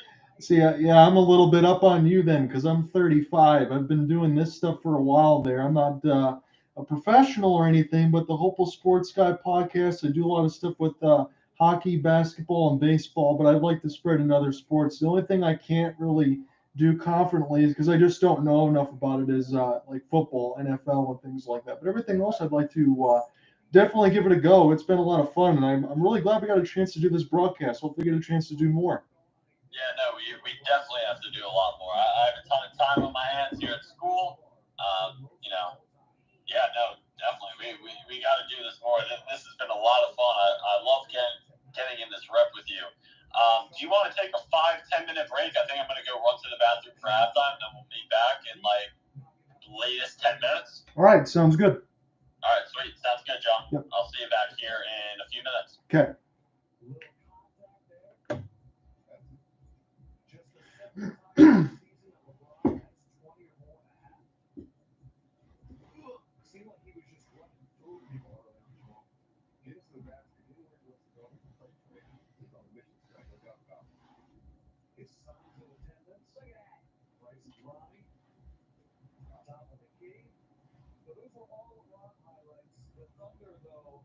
Big first half. They shot 63% from three. We'll have more on that in a second. But it was LeBron and Russell Westbrook leading the way from the bench with 11 points. Again, LeBron needs just 16 points to break the scoring record. He started a really slow, turned it on every time he touched the ball. Quickly left on Arena. Ball let the game come to him, send the star up slow and purposes. But once a guy like LeBron says, I'm going to score, this is what he does. He gets the ball right there. Look. So just for everybody listening on the YouTube side, we can give you a little bit of an update. Like we said, we go through some of the half stuff. So LeBron's got 20. Shai Gilgeous has 19. Jaylin Williams with the L has 15. We'll go across your NBA scoreboard right now. Take a quick look at this. We've got some finals. This is our late game on TNT. Everything else, I believe, is final. Yes, it is. So the Nuggets got a huge 146-112 victory over the Minnesota Timberwolves. Is Nikola Jokic going to get a third straight MVP?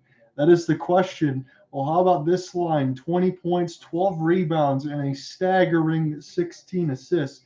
You can't tell me that Nikola Jokic isn't one of your favorite players to watch in the NBA. And oh, by the way, 8 of 10. He could be one of the best second-round picks of all time with those kind of numbers. And you want health on the other side? Michael Porter Jr., 30 points on 11 of 15 shooting, 4 of 6 from deep. He's 6'10". He can do a little bit of everything. He was a plus 43 today as they pounded the Timberwolves. Let's take a look at their top scoring side of it. So the 20-year-old Anthony Edwards, 19 points on 7-11 shooting as Minnesota lost 146-112 to the Timberwolves there on that side, or the Timberwolves lost. So Denver is 38-17. So that should still be, I'll take a look at the standings right now. Is that still the top in the West? Yes, it is. 38-17. Memphis 33-21. So Denver is certainly rolling. That was one of those teams that everybody kind of thought they can do some damage as long as they keep their health. And my goodness, that has been the story. So the New York Knicks, they're 30-26 on the season. They just barely edged the Orlando Magic, 102-98.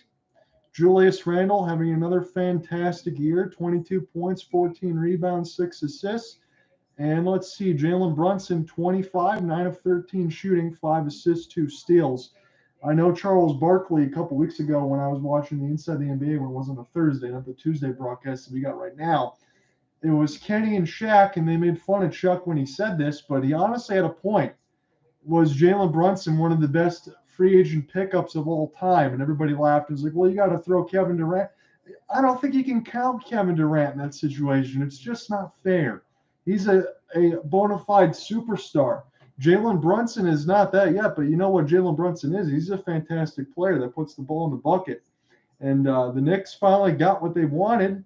Maybe a little bit of tampering there with possible having his dad, being a part of the coach there for the Knicks. But Jalen Brunson, that's incredible. And he's been everything the Knicks want. You can look and say on the other side, Dallas has been a little cheap as far as players that they didn't want to pay, didn't want to keep. They let Brunson go, and now they go ahead and trade for Kyrie Irving, and they have to also think about signing to an extension. Good luck with all that on the other side. So we're going to go ahead and talk about some of these other halftime scores as we're going to have Griffin Kass take a little bit of a break. So I'm just going to go ahead and keep everybody busy here during this YouTube side. Thanks for following along on YouTube and Twitter Spaces. What's going on, Obi-Wan? How are you doing there, buddy? On the question, we had 13 votes. I said, does LeBron James score 36 points to break the NBA record scoring tonight? And we had 13 votes. Overwhelmingly, 85% of you say yes. And it certainly didn't start like that in the first quarter, but it certainly seems like it's going to be that way now. So this was a very peculiar end to the game as the Phoenix Suns looked like they had total control. They ended up getting the win, 116-112 over the Brooklyn Nets, but they missed some free throws down the stretch and made it a little bit close. So it was Chris Paul had 9 on 3 of 10 shooting, 12 assists. Devin Booker, quiet, 19 points for him on 6 of 15 shooting. On the other side, again, I mentioned this name, and I know he wasn't as an all-star selection, but he's having one hell of a breakout year. Nick Claxton, 17 points, 13 rebounds, 3 assists, 3 steals. And Ben Simmons, 1 of 2 shooting in 27 minutes and 2 points. I hate to always bring that up, but again, you're going to need more. And let me just take a look at this again and make sure that I don't fall all over myself. Cam Thomas had 43 tonight for Brooklyn in the loss. 43 for Cam Thomas. So Good on him on that side. That is absolutely spectacular, but Brooklyn lost by 4. You kind of wonder how Brooklyn's going to be able to hold on after that trade. But when you think about it, once Kevin Durant comes back, you're getting Spencer Dinwiddie back, who played well when he was in Brooklyn. So you're kind of just swapping Dinwiddie for Kyrie Irving. Are you really losing all that much? And do you really expect Brooklyn to fall off that much? Because I don't expect Brooklyn to fall off that much either. And I don't expect Kevin Durant to be moved. And the other thing I got to mention for Cam Thomas and the 43 points, he was 18 of 20 from the free throw line. He was busy. And then a couple other finals there for you. Pelicans finally got a win. They're 29 and 27 on the season. I think they've lost like 10 of the last 12, 11 of the last 13, something like that. For the Pelicans, it was C.J. McCollum, former Portland Trailblazer, with 21. But Brandon Ingram led it, former Laker. There were 30 on 11 of 18 shooting, 8 assists. On the other side, it was pretty balanced scoring. DeJounte Murray had 19, Trae Young had 16, but the Pelicans held off the Hawks 116 to 107. And one other final here for you tonight. It was the Grizzlies all over the Bulls. So the Bulls had a great season last year, but they've kind of fallen back to earth from the Zach LaVine, DeMar DeRozan thing. You didn't think they were going to make the playoffs last year. They did. Now they kind of fell back to what people initially thought. As Memphis got a 104-89 victory over the Bulls, they stay second in the West. It was Ja with 34, 12 of 20 shooting, 7 assists, 6 rebounds. And Jaren Jackson Jr., Triple J, Michigan State product, 24 points, 2 steals, and 5 blocks as he protected the paint well. Nikola Vucevic, 28 points on 12 of 26, with 17 rebounds and 6 assists. And Zach LaVine, a cool 24 points with 10 of 17 coming from at the line. So he missed 7 free throws. And if you're Zach LaVine, I'll have to take another look at that. And in terms of what his free throw percentage is on the season, it's 84% on the year, but he shot 58% from the line in the game tonight. So unlike Zach LaVine. But those were your finals here for tonight as we're in the middle of our first half. They're showing some of the stuff on NBA TNT. Rudy Gay says we're watching some greatness. You only need 16 more points, and that it is. I think LeBron is going to get to that point. Griffin and I talked about whether or not he's going to break the scoring record. Certainly think it's going to get to that point. But if the Lakers want to get to a win, they got to shore up that defense, especially both these teams, as we talked about. The Thunder are shooting astronomically from deep. And when we pull back into the box score, that equates to 12 of 19, 63% shooting for the Thunder from beyond the arc. So I'm going to take another quick short break myself, and I will be right back. Griffin is not.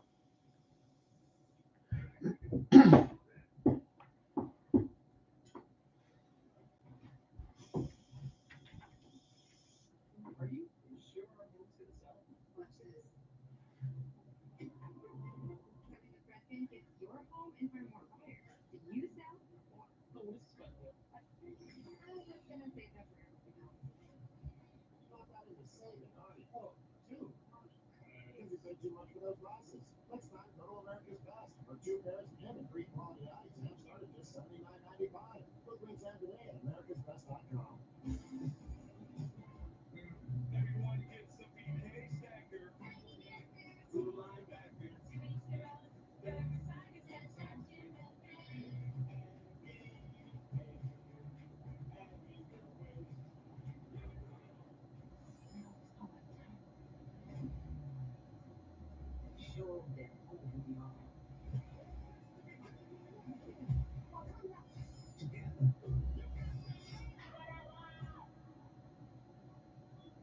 Gucci Wi-Fi and Sweeney Smart Home. This is so smart. And now I'm sending mixed signals to your garage. But if you haven't fun with your home with home, unpacking this isn't going to be too much fun. So get all set.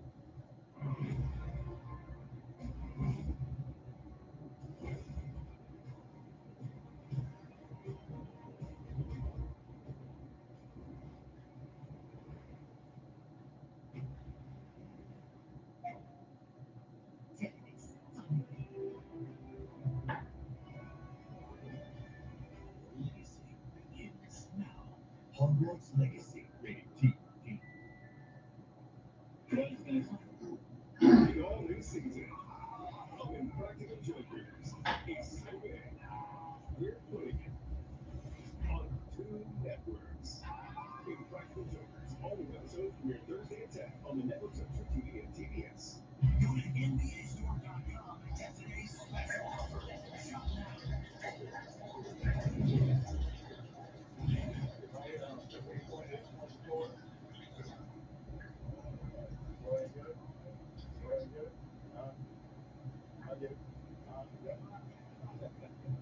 LeBron talking to the CA Suns. Ronnie Bryce says, hey, go ahead and get an 8-point quarter. That'll get him Back here on Twitter, MySpaces, 66. Lakers and Thunder getting set to start this second half of action. Oklahoma City leading the Lakers 76-66. Griffin, Kass, John Ott with you here on the call. I'm from the Crypto.com arena in downtown Los Angeles. It is the start of the third quarter. LeBron James, 16 points away from history. 21st half points for James. And it's going to be Oklahoma City's ball to start out with it, going from right to left. Lakers will be going from left to right. Gilgeous-Alexander, a handoff for Williams. Hands it off for Giddey. Giddey to his right hand. Tries to thread the needle inside for Williams. Williams, back out. Giddey fires a three. No. Rebound kept out of bounds by Jaylin Williams. John, the second half just commenced. Lakers got to stop, and LeBron James, 21st half points. Lakers ball, trailing by 10. Davis at the right elbow. Hands off for James on the right wing. James gets around the Davis screen to his right. Fakes the jump shot in the short corner on the right side. Now fires too strong. And Williams with the rebound. Here's Giddey now into the front court.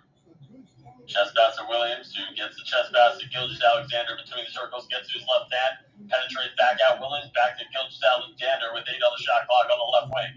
Gilgeous-Alexander gets to his right hand, quick move into the paint, jumper, money. Shai Gilgeous-Alexander with the 8-foot jump shot. 12-point lead for Oklahoma City. Beverly on the right wing. Tries to get inside, threads it inside for Davis. The bounce pass, and Davis' push shot is good. 78-68, Oklahoma City. 10:45 remaining here in this third quarter. You're going to want that secondary scoring there from the Lakers, and we'll see if I can get Anthony Davis going. There's Giddey with the chest pass to Williams. Williams the chest pass to Williams in the left corner. Back to Williams. Kenrich Williams on the left wing. Williams three. No, it's the front of the iron. Not enough. And Davis the rebound with the outlet to Beverly on the right side.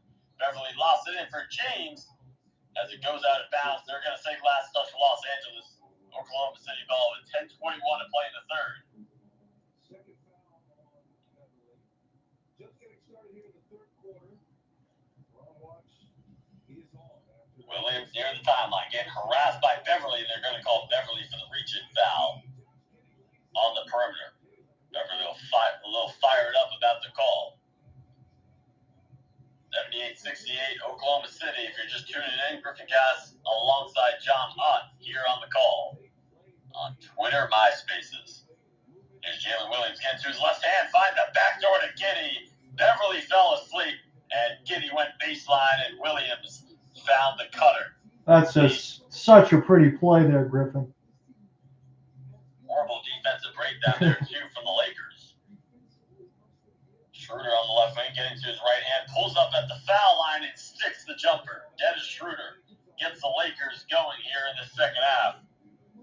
9:40 to play in the third quarter. Gilgeous-Alexander on the right side, getting to his left hand, brings it towards the middle in the paint, out to Giddey. Giddey the chest pass to Williams. Williams back out. Williams chest pass to Giddey, and we're going to get a foul away from the ball, going against the Thunder. That's been the best Laker defense so far, and it wasn't even from them. Yeah, no, absolutely. Lakers looking to tighten up the screws defensively here. Both teams really are, after giving up a lot of first half points. So there's Beverly, chest pass to James. Davis at the right elbow. Davis bounces it for James. James on the right side. Slips it for Davis off the bounce. It's taken away by Gilgeous-Alexander, and here comes Oklahoma City. Gilgeous-Alexander turn it over. James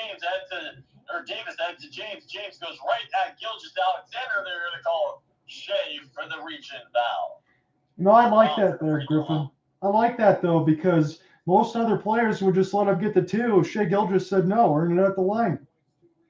The reach-in there on Gilgeous-Alexander didn't like the call, but nonetheless, James is at the foul line for 2 with 9:11 to play here in the third quarter.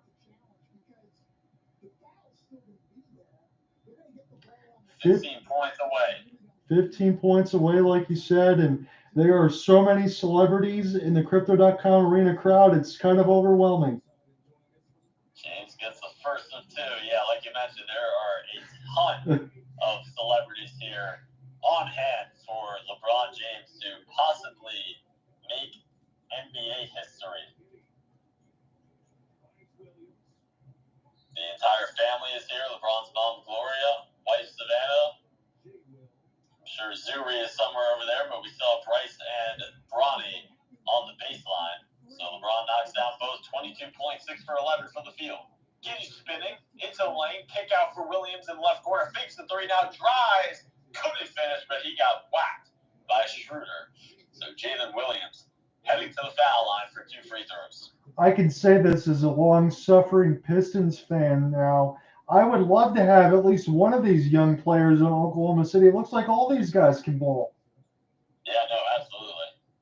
Yeah, there are. I'm just looking around courtside, John. I mean, J. Cole is here. JT, like I mentioned earlier. Shannon Sharp. I mean, everyone is here that you could think of. Dwayne Wade, obviously, LeBron's close friend. As Williams knocks down both free throws to get Oklahoma City's lead back to double digits, 82-72. With a little under 9 minutes to play here in the third quarter. Schroeder on the left side. Now bringing it towards the middle. Goes down the lane. The slip for Davis had it stripped away by Williams. Taken by Williams. Here comes Oklahoma City. Finds Giddey going down the lane. Feeds it back to Williams. And he throws it down. Right in the face of Rui Hachimura with the right hand. Basketball in transition. Absolutely beautiful. Schroeder back out. James lines up a 3. Bottom. LeBron James from downtown. Every time the crowd erupts, anytime LeBron gets closer with that basket, it's beautiful. James brings the Lakers within single digits. He's got 25 points. Beverly harassing Giddey. Gilgeous-Alexander picks it up, or we're going to get a foul before the shot from Shai Gilgeous-Alexander. 8:14 to play in the third, and the shot clock is going to reset to 14. Dare I say some of these moments feel eerily similar to Mr. Kobe Bryant. Absolutely. Great penetration there from Schroeder, kicking out to James. So we're going to get a side out on the left sideline for Oklahoma City. Gilgeous-Alexander to trigger. Bounces it for Giddey in the short corner on the left side. Giddey right-handed passing Gilgeous-Alexander on the left wing. Gilgeous-Alexander gets to his left hand to penetrate back out. Williams fakes the 3. Davis does a good job of staying on his feet. Shot no good. James the rebound, and here comes Los Angeles. Trailing by 9. James steps into a 3. Boom! LeBron James, back-to-back threes. And he is 8 points away from breaking the all-time scoring record. He's got 28. He's mean mugging. He's feeling it. And the Lakers are within 6. More importantly, Giddey turns the corner on the right side and floats it in high off glass. Fans are on their feet here at the Crypto.com arena. James is very close. Schroeder back out to Beverly on the right wing. Beverly out to Davis, fakes the 3. Now takes a step inside, lost it. Tough turnover there from the Lakers. Here's Williams going down the pack. Layup over James is good on the left side of the hole. And the Thunder lead is back to double digits, 88-78. Beverly on the left side, getting to his right hand, back out Hachimura. Hachimura getting to his left hand, pulls up the foul line, extended, and sticks it. Rui Hachimura with a big-time jump shot for the Lakers. It's an 8-point game, a little under 7 minutes to play here in the third quarter. 88-80, Oklahoma City. Williams trying to get to his left hand. Left-handed pass out to Williams, who hands it off for Giddey in the left corner. Giddey guarded by Beverly. Drives baseline. Giddey gets to the hole. Couldn't finish, but put it back up and in off the putback. Josh Giddey, the second effort. Sends Oklahoma City lead back to 10. Giddey's got 16 points. Here's Schroeder whipping it out to Beverly in the right corner. They're going to say that Schroeder was the baseline. We're going to take a timeout with 6:23 to play in the third quarter. It seems takeaway here to start this third quarter. 90-80, Oklahoma City. It seems like an eternity ago when I said a handful of times in the first quarter that there was some defense being played. There's not much defense being played right now, my friend, on this side. So these numbers and everything else are going to hit the over. LeBron has been incredibly efficient, as we said now, 4 of 5 from deep as well. It's 90-80, as you called it. And nothing wrong with either team's offense at this point. Yeah, no, you definitely cannot complain about the offenses for both teams. But defense is definitely going to be something that is a focus point in the film sessions for both teams after this game when they prepare for their next. So, as he said, LeBron's got 28. He's very, very close. It certainly seems like he's going to do it right now. But I keep going back to this because I can't punch it enough. 8 of 13 shooting, 8 of 10 from the line. He's done everything that they needed him to do right now, and he's the only Laker actually with a positive plus-minus point differential. So when that usually goes the other way, LeBron is having a vintage game here tonight, and he's got the Lakers within striking distance, but he's going to need a little bit more help, Griffin Kass. Yeah, absolutely. James is 28 points. The only Laker that's in double figures is Russell Westbrook with 11. Right. And then Anthony Davis with 9. The only 2 Lakers in double figures, obviously James with 28, Westbrook with 11. Looking at Oklahoma City, they have 5 players in double figures. Both Jalen Williams, 12 and 17 respectively. Gilgeous-Alexander with 21, Giddey with 16, and Muscala with 14. So the Thunder getting a lot more contributions than the Lakers. 14 points in 9 minutes for Muscala off the bench. That's what 4 of 5 from deep can do. And I'll be honest with you, Griffin, this is the first time that I've watched OKC live. They really impressed me. I understand this is a young team. I understand the Lakers have some pitfalls, and I get where the records are between both. But to get that type of balanced scoring, I think any team, any general manager in the NBA would be salivating to get something like that. Yeah, no, this is a very young team that does not seem afraid of the moment here. I mean, they could have, they understand coming into this, LeBron is 36 points away, we can just roll over, let him get there, and we'll move on to the next. Right. No, they're out here to compete and to win this game and to spoil LeBron's historic night. Yeah, no, that's what I absolutely love. You can't say that any better than what you just did, because that's exactly what we're seeing right now.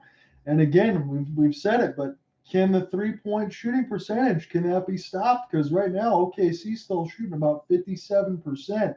So that's got to change. The Lakers got to find some stops other than Oklahoma City turning it over themselves. And, we talk about this team. I cannot wait for the Thunder to get Chet Holmgren back next year and see how he fits into this young core. Right.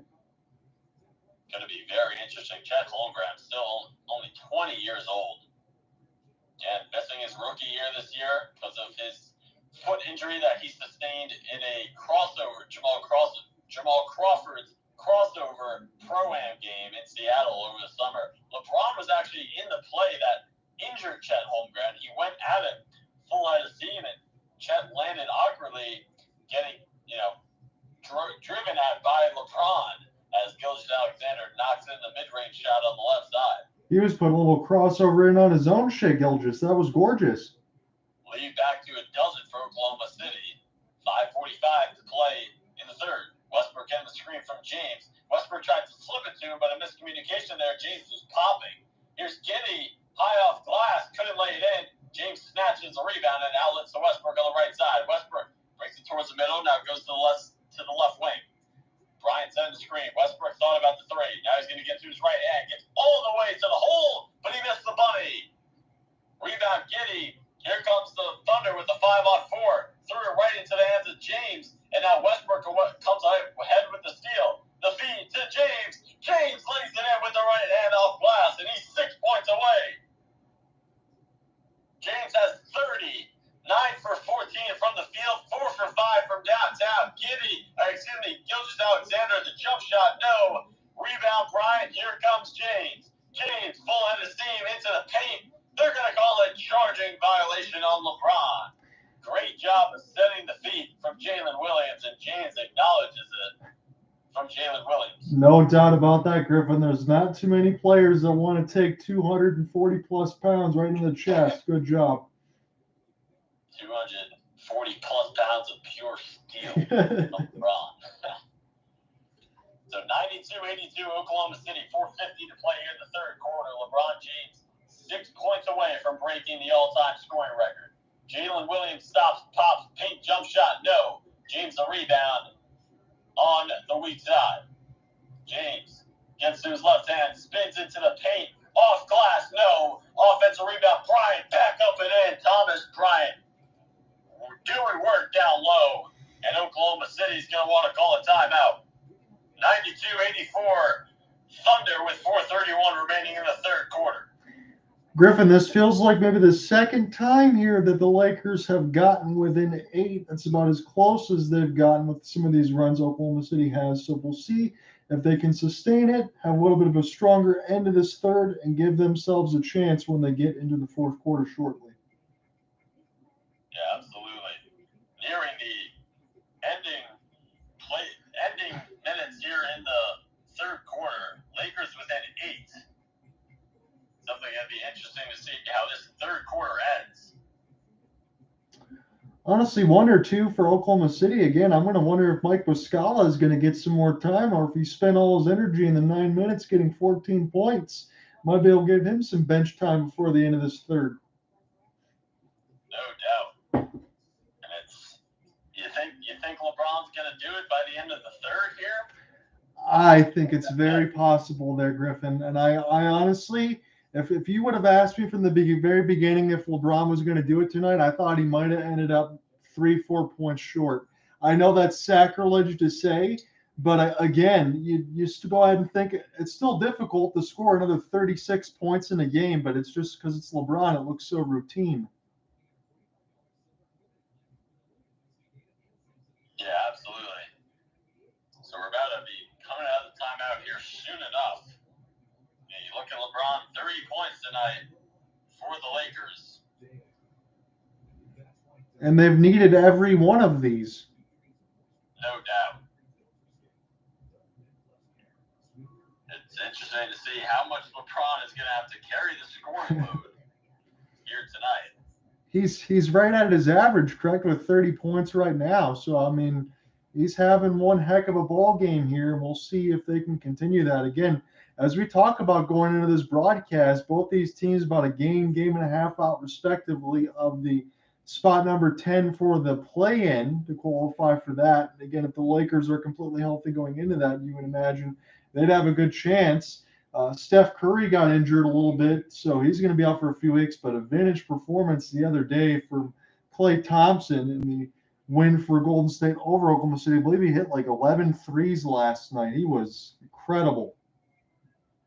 Yeah, the play-in tournament, and really both I mean, I love the addition of the play-in tournament. I would love to get your thoughts about it, but the play-in tournament, I mean, it brings a whole nother excitement to the postseason, I feel like, and it also reduces the urge to tank as a team because you have a new opportunity a little bit to get into the postseason. That's the key for me. You nailed it there, Griffin. You want to cut down on the amount of teams that want to tank. You want to make things competitive. So I couldn't agree with you more. And the ratings for the past 2 years have been amazing for the play-in tournament. Yeah, basketball is doing well. So LeBron's on the bench as well as Anthony Davis.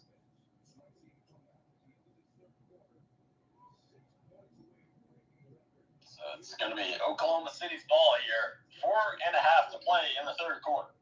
Gilgeous-Alexander shovels it for Williams on the right side. Williams going down the lane. Brings it back out. That bounces it to Joe. Isaiah Joe over to Gilgeous-Alexander on the right wing. Now he brings it to the top of the key. Put it on the handles. Out to Joe. Long three-pointer is down. Isaiah Joe from three-point range. That was deep. Griffin, we keep talking about it. It was deep, but why are these so open? Darvin Ham's going to be asking himself a lot of questions.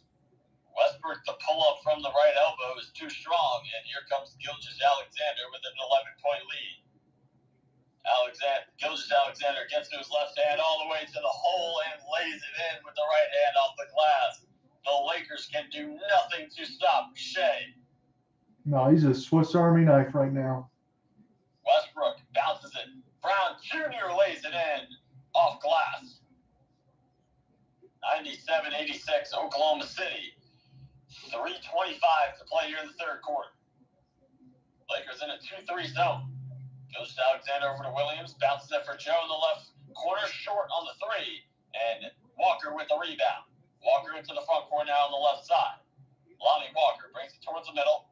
Around the Bryant screen. The push shot in the paint too strong. Rebound Wiggins.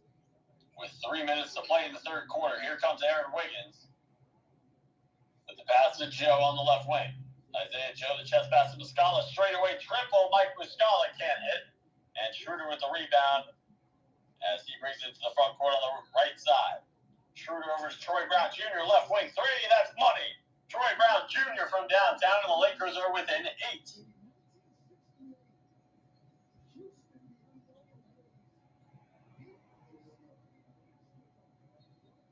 Isaiah Joe sets for three on the right wing. Kaboom! Isaiah Joe on a downtown hit. 189, Oklahoma City. And I cannot believe the stat that just went across the screen. 23 straight games for OKC with over 100 points. Are you kidding me? These kids are really good. As Westbrook darted to the hole quickly and finished with the right hand off glass. So it's down to a single-digit game. James and Davis back into the game. Fans are anticipating that this could be the moment.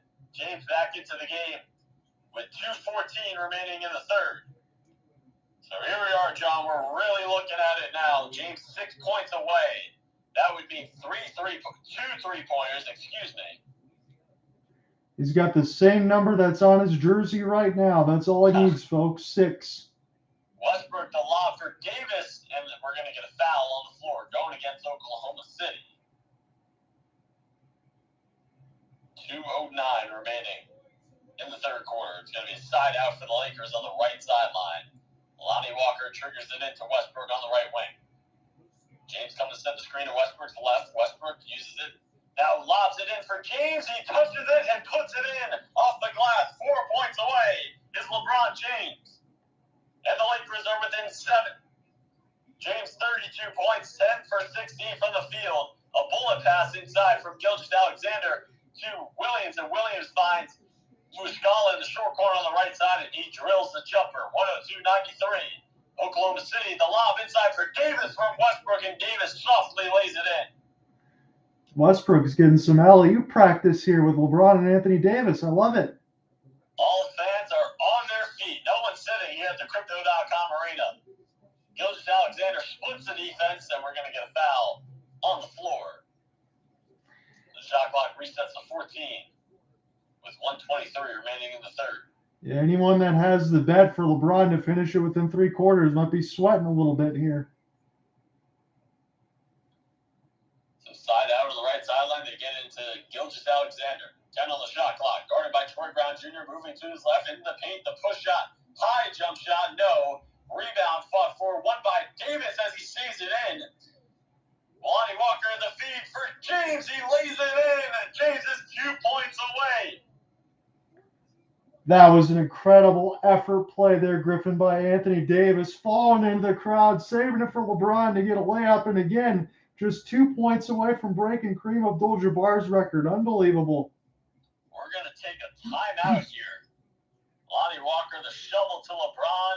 106 remaining in the third quarter. 102-97. All right, John, this is the time.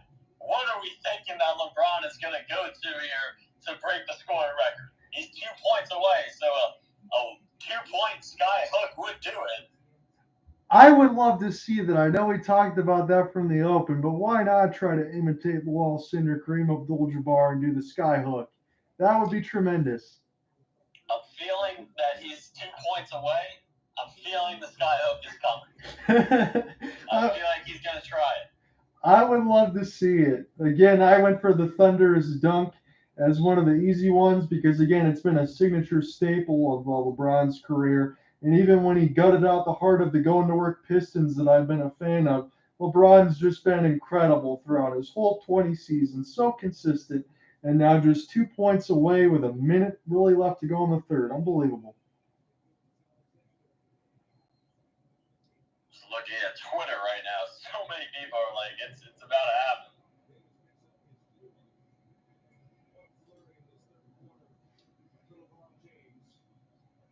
So here comes Shai Gilgeous-Alexander to the front court. Crossing over left to right, gets into the paint. In on Troy Brown Jr. Couldn't get it to go, but he's fouled. So Gilgeous-Alexander to the free throw line with 58.4 remaining.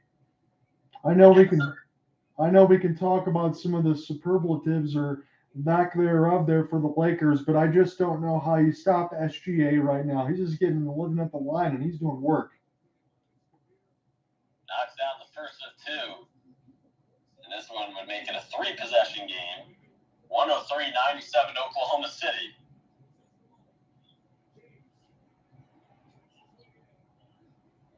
LeBron walking back into the front court. Gilgeous-Alexander knocks down both free throws. 104-97. Fans are on their feet. They're going to try and get it to James. Puts it in the mid-post on the left side. James guarded by Williams. Going to work it back out to Troy Brown Jr. Back to James on the left wing. James back out. Troy Brown Jr. works it over to Lonnie Walker in the right corner. 3-ball from Walker. No. Rebound Giddey. And here comes Oklahoma City. Giddey stops in the paint. Back out Muscala. Wide open straightaway 3. Hits the front of the iron. Troy Brown Jr. rips down the rebound. And hands it off for Westbrook on the right side. At the front court right is Westbrook. Gets a screen from James. Now feeds it to him at the right elbow. James. Is this it? Backing down Williams. Fade away jumper. It's good! And there it is! LeBron James stands alone as the NBA's all-time scoring leader. That was wonderful, Griffin. A classic fall-away jump shot from about 14 feet. That looks a lot like Michael Jordan. You kind of wonder if he's watching there tonight between all these celebrities and everything else in the crowd. What a moment here at Crypto.com Arena is what I could share with you. LeBron has done it. Players are on the court, and we're going to have a little ceremony here. 10.9 remaining in the third. I imagine that we would. He's getting serenaded with MVP chants, and he's had cameras shoved up in his face all the way from the very inception as he's got his kids, his son, his wife, Jeannie Buss, everybody else. Everybody's congratulating him. What a moment it's been. Again, LeBron has been the staple of consistency from the NBA since the onset. And a fall-away jump shot like that is another one of those classic LeBron shots. Just like, again, Kobe and Michael Jordan. It's Laker legend, Laker lore. Now LeBron shares in some of that too. So that's pretty fantastic there, Griffin. What a moment. It was a one-legged jump shot to his left shoulder. He hit it. And there it is. A staple moment in NBA history that will live on forever. LeBron James is the all-time leading scorer in NBA history. Man, just look at the scene right now at Crypto.com Arena. Everybody's standing. Everybody's on the floor. You see the all-time leading scorer there at the scoreboard and the Jumbotron, and they're doing a little bit of serenation there between LeBron and his first days there with Cleveland all the way till now. You got to know that the pre-package was set to go, and I'm sure the AP wire on the news outlets, Griffin, are set to go to try to meet their deadlines because they knew what was going to happen tonight, and this has just been fantastic. This is amazing. There's a video up on the Jumbotron. The game is on pause here to acknowledge greatness. Yeah, I think you have to there, Griffin, in the sense of it. He's embodied greatness. He's wanted to be called the king. Well, you know what he is right now. He's the king of the scoring title now as he passes Kareem-Abdul-Jabbar. And as I said, obviously I didn't get a chance to watch Kareem even from my side of things, but just to have him there, that's a great moment because, you know, Griffin, we're starting to lose some of our NBA legends, but we haven't lost Kareem yet. So a chance for him to actually see that live in-house and have LeBron pass him when he honestly thought that maybe it would never be done. Maybe it's hyperbole on my part, but That's incredible. I they really can't say anything other than that for LeBron James because he's just been a model of consistency his whole career. Unbelievable. Adam Silver alongside Kareem-Abdul-Jabbar. So here's going to be the telltale question. At least we'll have maybe another, I don't know how long the ceremony is going to go, but let's say we have about another 10 or 15 minutes to figure out and digest everything that happened.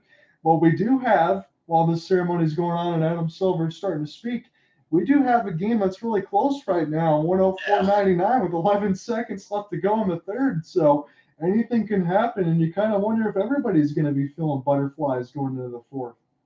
I want to hear Adam Silver, what he has to say right now.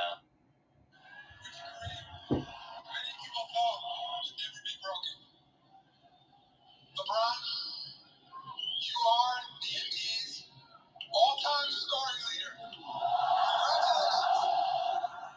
There you see LeBron tearing up a little bit.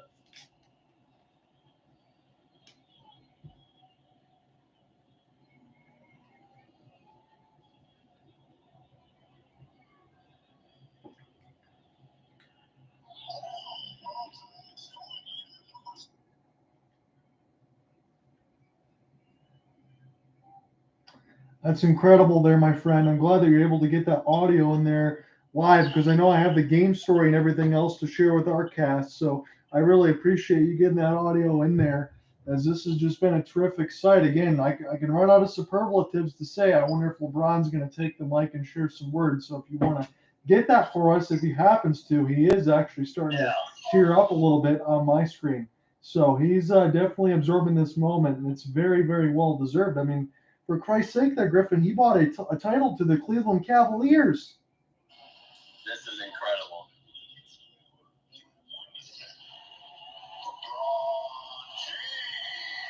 And he's tearing up on center court. It's an emotional moment. I just want to say, thank you to the Laker faithful. You guys are one of a kind.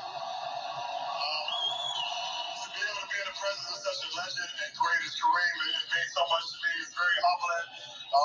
Please give a standing ovation to the captain, please.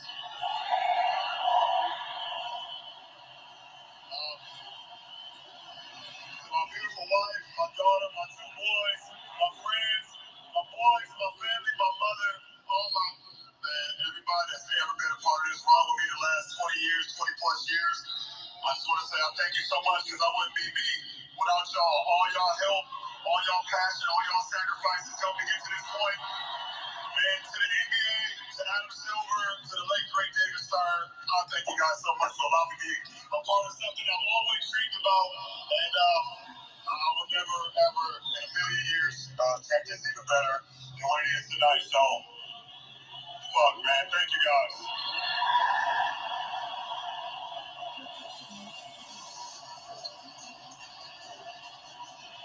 Oh, what a moment. February 7th, 2023, the kid from Akron has made NBA history in downtown Los Angeles. Just a phenomenal achievement, and to put it in perspective of how great this career has been, there's only 7 NBA players now within 10,000 points of LeBron James, one of them being our own Shaquille O'Neal. Kass to the court. From 1984 to 2023, from one Lakers to another, Kareem to LeBron. From Wilt to Kareem to LeBron in those Laker uniforms. LeBron James, the NBA's all-time scoring record holder.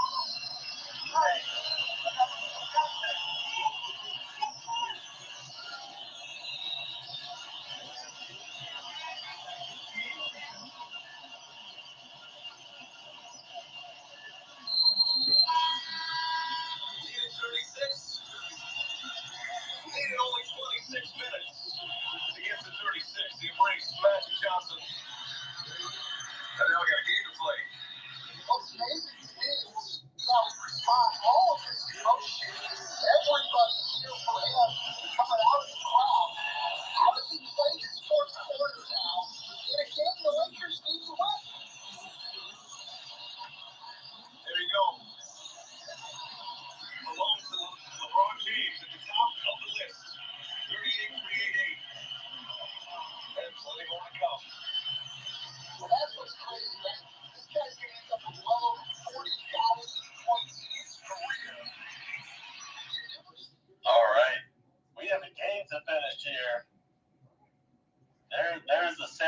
just wrapped up. What a moment for LeBron James, the Lakers, and the NBA. 1984 to 2023. February 7th, 2023 is going to be a date that is in NBA history.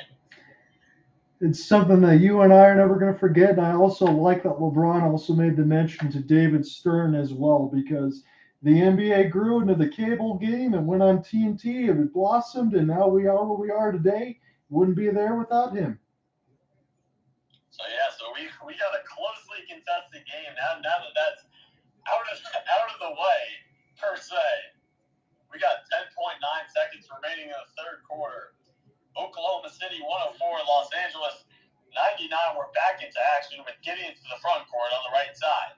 Giddey 5, 4, 3. Giddey trying to go baseline. Shut up nicely by Brown. Whips it out for Joe. Joe at the horn. Couldn't get the three to go. And that'll do it for the third quarter. That's going to put Oklahoma City 104, Los Angeles 99 at the end of 3. It's going to put all of us now on pins and needles as far as everything that's going to happen. As you said, this game is very close. It's for the taking. Both of these teams really need it right now. So I'll just make this mention again. I'm very curious to wonder, Griffin, how the first 3 or 4 minutes of this quarter are going to envelop itself. Is it going to be the same fast pace? Are we going to miss some shots? Are you going to be a little bit clammy? Or is this going to be all systems go? Because this has been a phenomenal game with a phenomenal history that we just witnessed. Yeah, it's definitely. How do you think? This is definitely a tough question. How do you think LeBron can lock back in here after accomplishing that, but realizing that the Lakers got to get this game? That is the million-dollar question, is it not? Because again, 12 of 18, 4 of 5, 8 of 10 from the line. He honestly cannot play much better. You had to get to the emotional ceremony with the crying, the speech, everything else like that. And don't get me wrong, everything else was fundamentally deserved. But yeah, how do you lock back in and key in and do what needs to be done right now? Because if the Lakers want to get wins, they got to be able to beat a team, let's face it. Oklahoma City Thunder, we know what their record is, very similar to the Lakers, but they have a very young squad that you said, they're pretty much taking all the bullets and they're not being affected by any of it. Lakers, when you're thinking about this game, they should be part of the favorite. I think they started at a 6.5-point favorite. So he's got to find a way to lock in, and if he doesn't, I don't know if this will go the Lakers' way because he hasn't had a lot of secondary help tonight. 38,388 and counting for the King, LeBron James. What a moment it was at the end of that third quarter. But we are getting set for the fourth quarter of play in what is a big-time game here for both teams. Like we mentioned, Lakers a half game back from the Thunder in the Western Conference standings. This is a big-time fourth quarter that's coming up. Again, the emotions are behind us now. LeBron has officially passed Kareem-Abdul-Jabbar as the number 1 scorer in NBA history. And I know We have Griffin. 12 more minutes of action here in what is going to be a very, very exciting fourth quarter. I know Griffin mentioned this, but I have the recording. He got all of our audio in there. That's going to go with the game story. So I'll have the game story in our podcast. Of the break here. And all of that in there for you after the 3 game. quarters in the books, 1 to play. Oklahoma City leads by 5. It's going to be the Lakers' ball to start this fourth quarter. We get another look here on the replay at the shot. That did it. It was a free throw range fadeaway jump shot to his left shoulder. LeBron stuck it to pass Kareem-Abdul-Jabbar. I'm not sure if my microphone Now and the everything Lakers else. have a game to win. I'm not sure if the 12 more microphone minutes was left. messed up Here there. at the Crypto.com Arena, Griffin Kass alongside John Ott here on Twitter.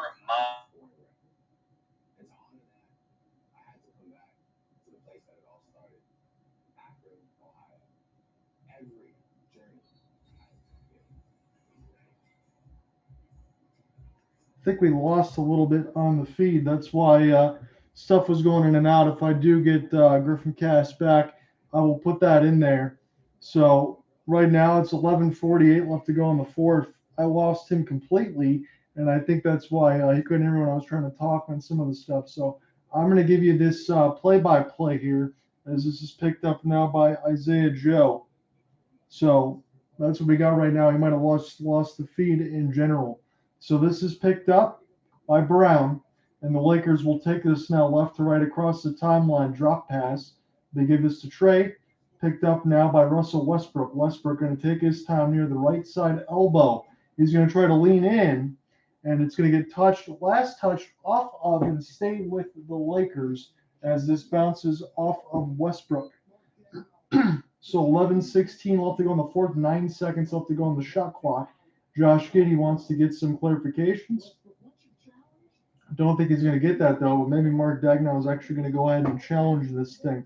So if I do get anything else situated, as far as Griffin Kass and all that stuff on the feed, we will get that going. But I think he might have just lost power or something like that, or lost internet feed. So I made sure I just muted my mic just in case. It looks like we're good now. Oh, sweet. Looks like we just had a little technical difficulty. So what I was going to say is this game story and everything else, and again, I appreciate you getting all the live audio and all that stuff for us. So it's going to be at hopelesssportsguy.wordpress.com. That's where I put all the stuff on Spotify, on the blog, all the things like that. So it'll be there with the game story, with our audio, everything else on the recording side. So everything else is good. With the little technical difficulty we just had, I just picked up the play-by-play there for about a minute. So no worries on that side. It looks like we're all good. Sweet. Sounds good. 11:16 remaining in the fourth quarter. Timeout has been taken. No points have been scored from either team.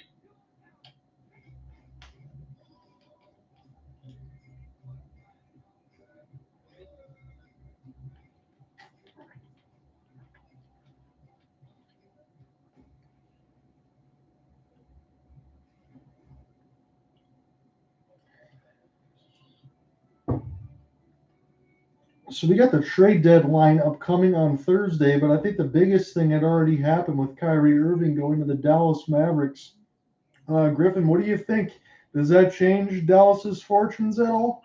Oh, yeah, absolutely. I think it's a win-win trade. I think it's a win-win trade for both teams. I think, Brooklyn, obviously, they weren't, Kyrie was not wanting to be there, so they obviously had to ship him, and they didn't want to lose him in free agency, so they were able to trade for him and get some good pieces back. And Spencer Dinwiddie, who played for the Nets previously, so he's familiar with the franchise. And then Dorian Finney-Smith, who's a great 3-and-D player. They also got some draft capital that I'm sure they're going to flip that into another trade to get another 3-and-D type player. Because, they do have Kevin Durant, so they're not going to really want any draft picks. They're trying to win right now. So, and then on the Mavericks side, you pair Luka Doncic with Kyrie Irving, that is scary in the backcourt, to say the least. I mean, it's going to be tough to outscore them in a 48-minute game. So I think both teams are going to benefit from this trade. Absolutely. I mean, the Mavericks are definitely going to want to lock in Kyrie Irving for the long term. I don't disagree with any of that. And again, if I played the devil's advocate approach, it would be from what we obviously know about Kyrie. I just wonder if Dallas was kicking themselves for letting go of Jalen Brunson, and now that they have an opportunity to get Kyrie Irving, they got to try to lock him down on like at least a 4-year deal, because you don't make that type of trade, right, unless you're going to get him signed.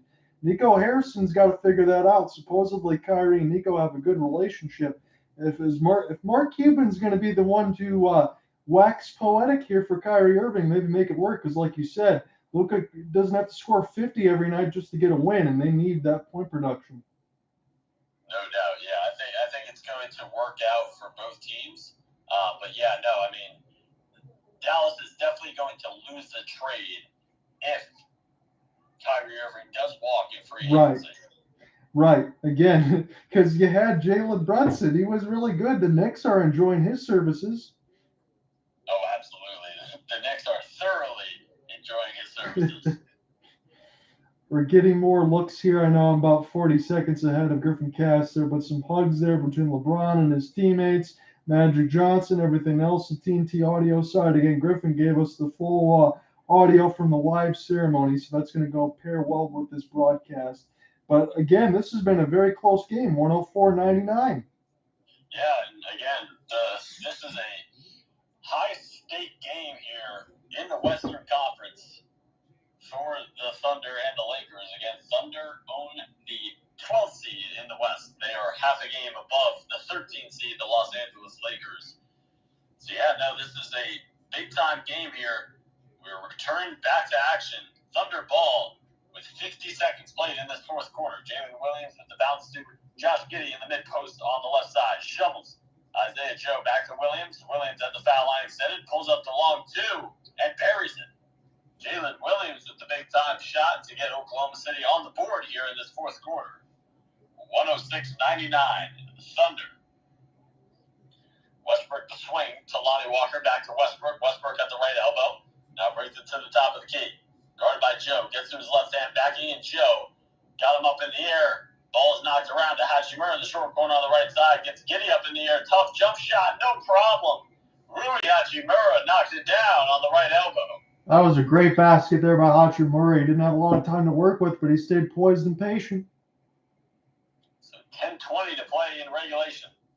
Williams back out Joe on the right wing. Chest pass to Williams. Handoff back to Joe. Moving to his right. Kick out. They work it around to Giddey. Giddey, the chest pass out to Wiggins in the left corner. 3 on the shot clock. Wiggins crossing over right to left to the hole. Reverse layup. Blocked by Bryant out of bounds. And it looks like that's going to be a 24-second violation on the Thunder with 10:07 to play in regulation. 106-101 Thunder. 2 minutes played in this fourth quarter. It's Westbrook on the right side of the perimeter. Pulls up for 3. Knocks it down. Russell Westbrook from downtown. It's his fourth. 106-104. It's his fourth 3 of the game. Westbrook feeling it. Nice looking stroke tonight. Giddey's layup off glass. Too strong. Here comes Westbrook down the lane. Out to Hachimura in the left corner. Didn't want the 3. Now spinning off of Williams in the paint. Lays it in to tie up the game. Rui Hachimura delivers for the Lakers. 9:25 remaining in the fourth quarter. 106-106. Hachimura 4 for 5 from the field. Joe catch and shoot 3. Oh my goodness. Isaiah Joe from the parking lot. He can't miss. 109-106 Thunder. Westbrook back out Hachimura on the left wing. Didn't want 3. Gets to his right hand. Steps back. Foul line extended jumper. Not enough. Rebounded by Joe. Finds the trailer. It's Giddey. He goes to the hole. Pass. Bounces it for Williams. And he lays it in with the left hand off glass over the outstretched Thomas Bryant. Williams wanted the end one. 111-106. Westbrook bad pass. Stolen away by Williams. He has a clear lane and throws it down with the right hand. Jalen Williams on the attack. And Darvin Ham wants a timeout with 8:40 to play in the fourth quarter. So the Lakers tie it up at 106. But it's a 7-0 run for the Thunder. They lead 113-106. I love the moxie from this young team. I'm not going to lie to you there, Griffin. When they mentioned in the first half on the TNT cutaway and said it was 26 straight games of 100-plus points, and you're thinking about that ceiling that the Thunder still have, I really think this team's going to be a problem. I'm not even just saying that because of the Lakers' poorest defense tonight, or maybe the poorest defense between both of these teams. But certainly for those watching and listening and following along, Oklahoma City, boy, oh boy, they've played well tonight. Yeah, no, they can play. These young fellas are rising to the occasion here in Los Angeles. Again, a massive game for the NBA. But the Thunder are like, hey, we're playing basketball here. We're trying to win this game to create some separation from the team right below us in our conference. And don't you just love that, Griffin? I mean, that's what makes live sports so great, but in the sense of, okay, we understand what you want to do, but go out there and take it. And Oklahoma City's certainly giving themselves avenues to do that with 8:49 left to go in the fourth with a 113-106 lead. Yeah, no, the Thunder are certainly making for this win is not coming easy for the Lakers. No, it's not. Again, I will say this, and I agree with you. There might have been some situations. Russ Westbrook got 4 turnovers. Maybe some of those are for a couple bad passes. But I will say this, 4 of 7 from deep is more than adequate for Russell Westbrook. So the secondary scoring that you've been waiting for, at least Russ has been 6 of 15 off the bench. But at the other side, Anthony Davis, he's been efficient, but he's only got 8 shots. So that might speak a little bit to the injuries and this and that. But it's got to get that going. You need at least like 15 every game from Anthony Davis, injured or not. Davis has definitely not been really a factor for the Lakers tonight. It's really been LeBron James with 36 points, Davis with 11, Hachimura with 10, and Westbrook with 16. So 4 Lakers in double figures now. And looking at the Thunder, they have 6 players in double figures. That's Jalen Williams with 14. Another Jalen Williams with 21. Shai Gilgeous-Alexander 27. Josh Giddey 16. Mike Muscala 16. And Isaiah Joe with 12 points. Isaiah Joe 4 for 7 from 3-point range. He has had it going from bonus distance. And like you said, Griffin, some of those have been from about 35 feet. So once he gets a shot and he gets a look, it's got the crosshairs all over the rim. Yeah, no, absolutely. Isaiah Joe. Most of these have been catch-and-shoot threes, but he has been on target from way beyond the perimeter.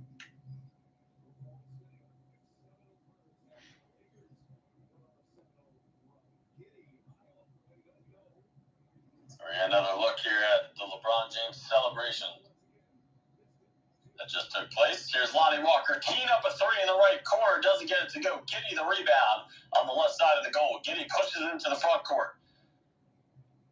Brings it back out to the left wing. Chest pass to Williams. Back to Giddey off the handoff. Giddey getting to his left hand. Floating it high off glass. No. Rebound Jalen Williams, a new 14. Isaiah Joe between the circles. 3.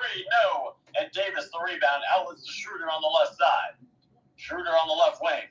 Tries to get the post entry pass to Davis, but it's intercepted by Williams. And here comes Jalen Williams pushing down the middle. Whips it out for Joe in the right corner. Isaiah Joe, his 5th made 3-pointer. He's a bad man, Griffin Kass. He's got it going on. He can shoot the 3-ball, and Oklahoma City is on a 10-0 run in the last minute 40 seconds. James top of the key. Stepping back, thought about the 3, gets it to Davis at the foul line. Davis the chest pass to Schroeder in the left corner. Schroeder's 3, no. Fight for the rebound. Hachimura tips it out back to Davis. Lonnie Walker, extra feed. James, right corner 3, way short. And the rebound belongs to Wiggins, and Giddey is going to slowly walk it into the front court. There is Giddey. Angling to the right wing. Picks up his dribble, bounces it for Wiggins, back to Giddey on the right wing. Getting to his left hand. Carving into the paint. Fadeaway jump shot with his right shoulder. Air ball. Rebound Isaiah Joe. Back to Giddey. Where is the Lakers defense? It's a 12-point lead for Oklahoma City. 6:55 to play in the 4th. It's a 12-0 run. We talked about what was going to happen. Thunder in the last 2.5 minutes. Mm-hmm. Hachimura in the right corner, trying to drive baseline, muscling up Giddey, and they call Giddey for the foul. So Hachimura going to the free throw line for 2. You asked me what was going to happen here in the second half and how the Lakers are going to make some adjustments, especially after LeBron had broke the scoring record. Seems like OKC's made all the adjustments, and they've kept it going. 6:45 remaining in the 4th quarter. Hachimura bends the knees, releases the first of 2, and connects. Gilgeous-Alexander back into the game for Oklahoma City. Patrick Beverley will also check in for the Lakers. Hachimura wearing number 28 on the back.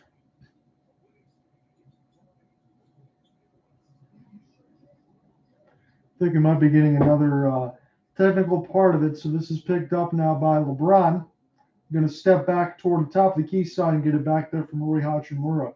His pass inside to Rui. Rui's going to need to get another one. Beverly's wide open off the pump fake. Goes back to Hachimura, left wing corner for 3. He cans it.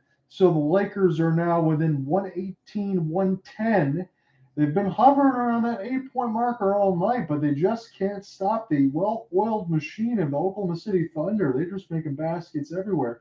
But some of this defense has just been flat out embarrassing as Bazley goes down the lane and lays it right in. So it's 120-110 now. Beverly's got it on the right wing side. Beverly will hold and give it now to Rui Hachimura. Hachimura thought about it. Series of pump fakes. He hasn't lost the dribble yet, but now he's put it down. Needs a pass outlet. And that was easily stolen there by Jalen Williams with the L.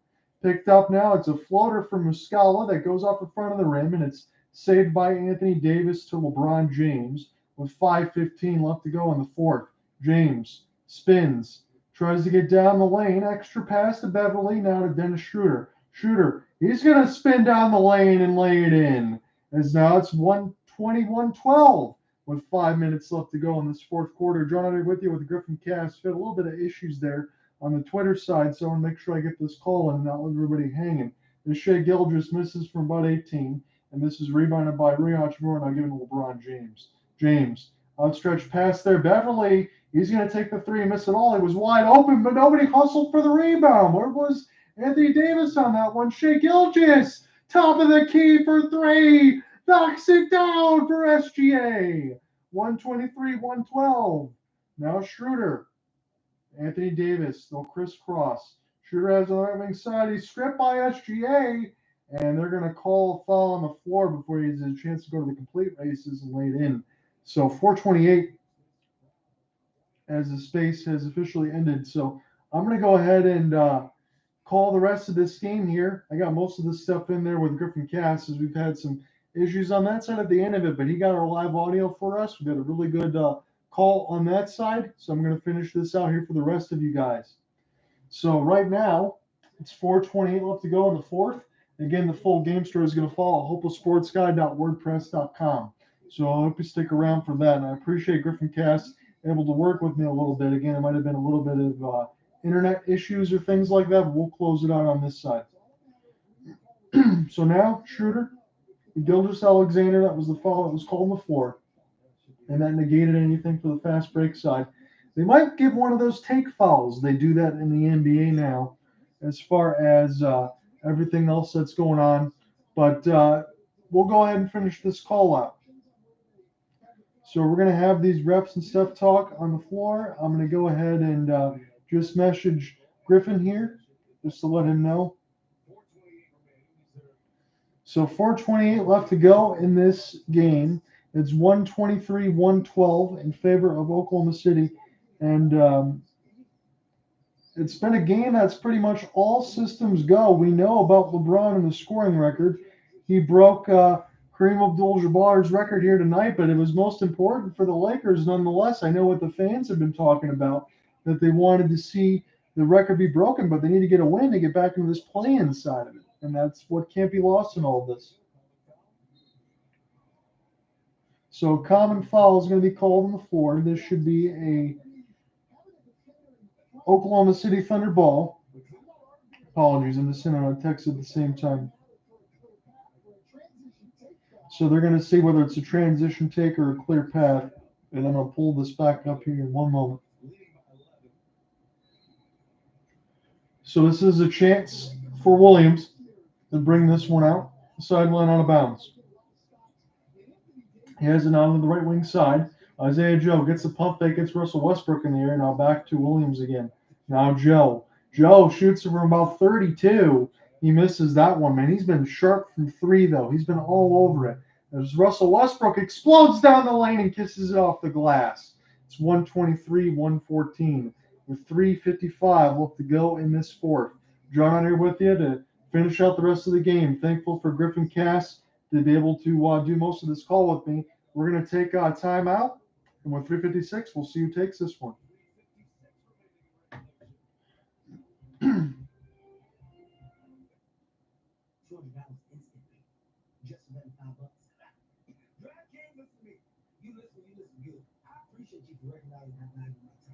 But instantly, stop. You have to make me sweat a little bit.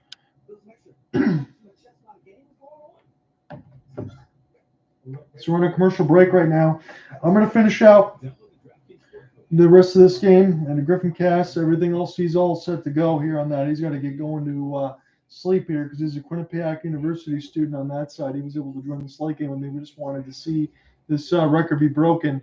So the recorder's off right now for my side, but on the YouTube side, for anyone else that's been following along,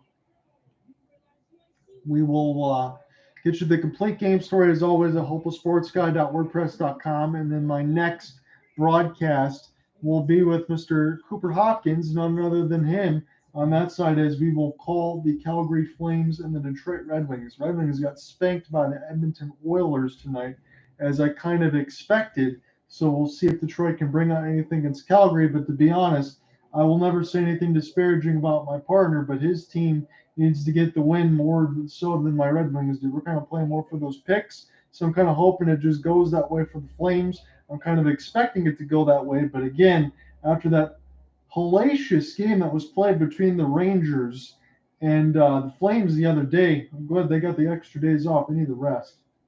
So Mike Muscala is going to get an easy one, 125-114 right out of the inbounds out of bounds.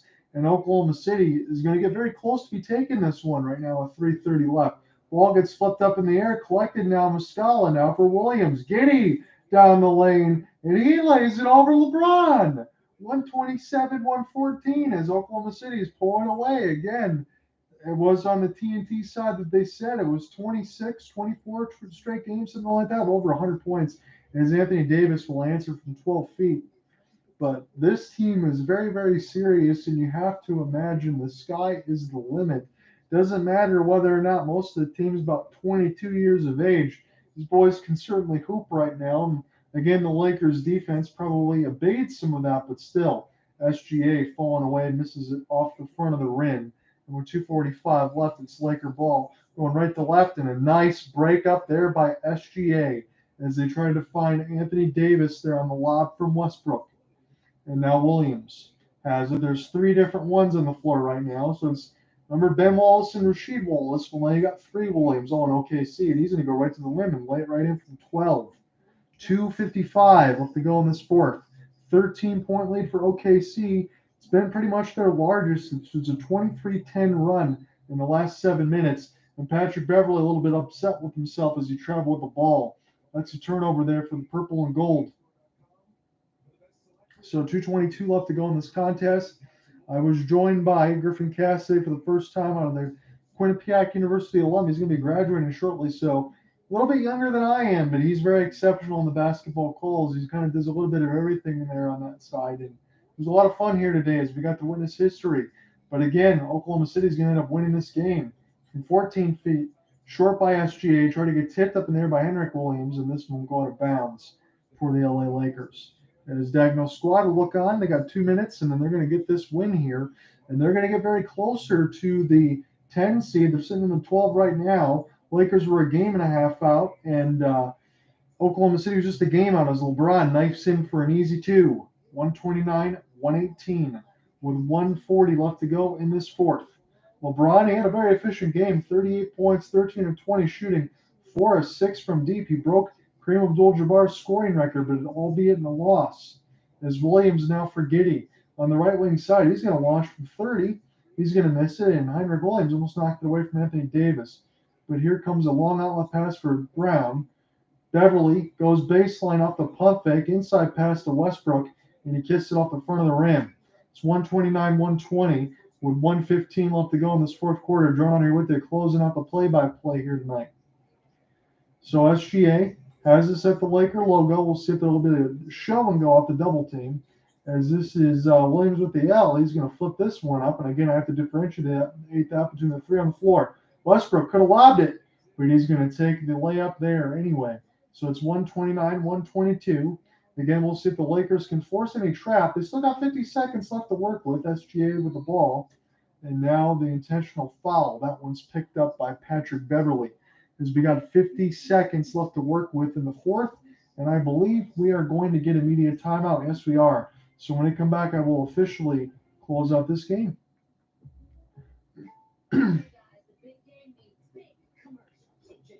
So in this question, I had to post it. You had 13 votes tonight. I said, did LeBron James, is he going to score 36 points to break the NBA scoring record tonight? 85% of you said yes, 15% of you say no. So the overwhelming majority of you got it right. And then I said, honestly, that I thought it would be awfully close. I thought maybe he could miss it by 2 or 3 or something like that, but he ended up pulling it out. But the Lakers will not get the win tonight. And the Oklahoma City Thunder, again, I will say this, first time that I've watched them live, I have no qualms, and I know the Lakers defense aided in some of this, but I have no qualms of what Oklahoma City is going to be throughout this future.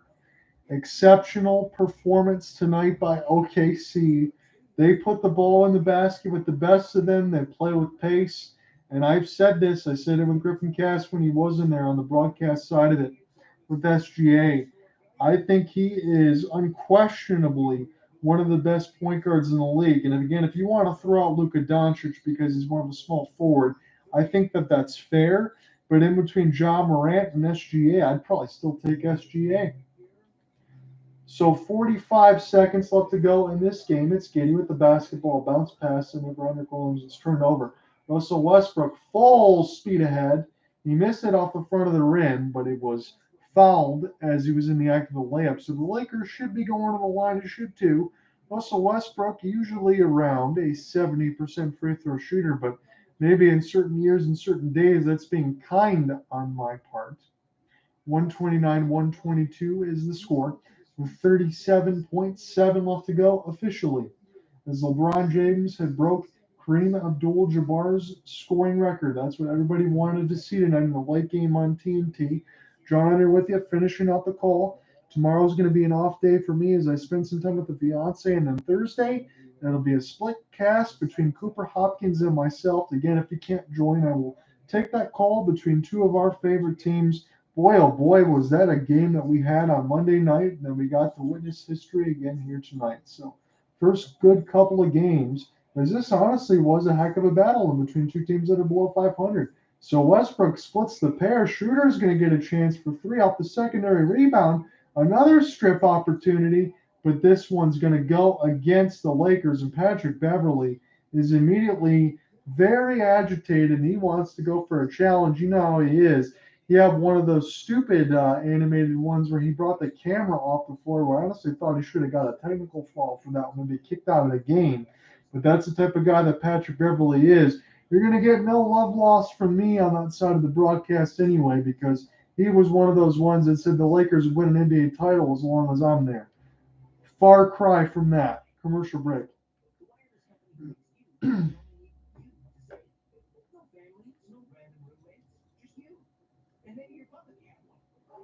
Visible, you get unlimited data and 5G for just $30 a month, taxes and fees included.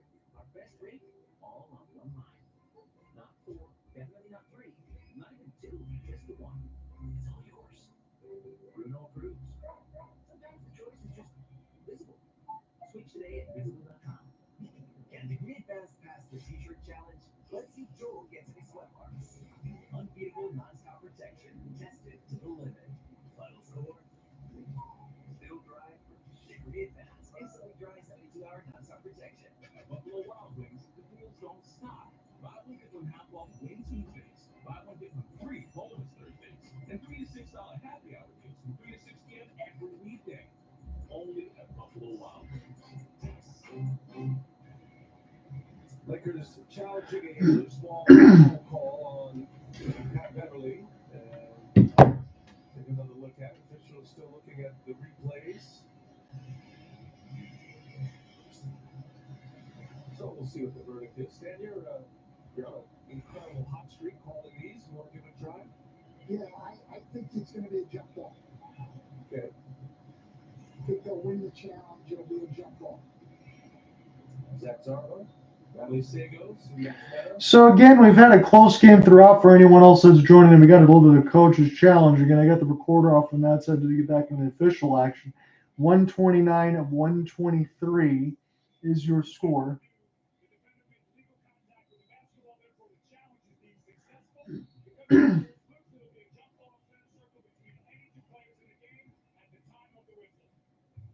So it's going to be a jump ball at center court.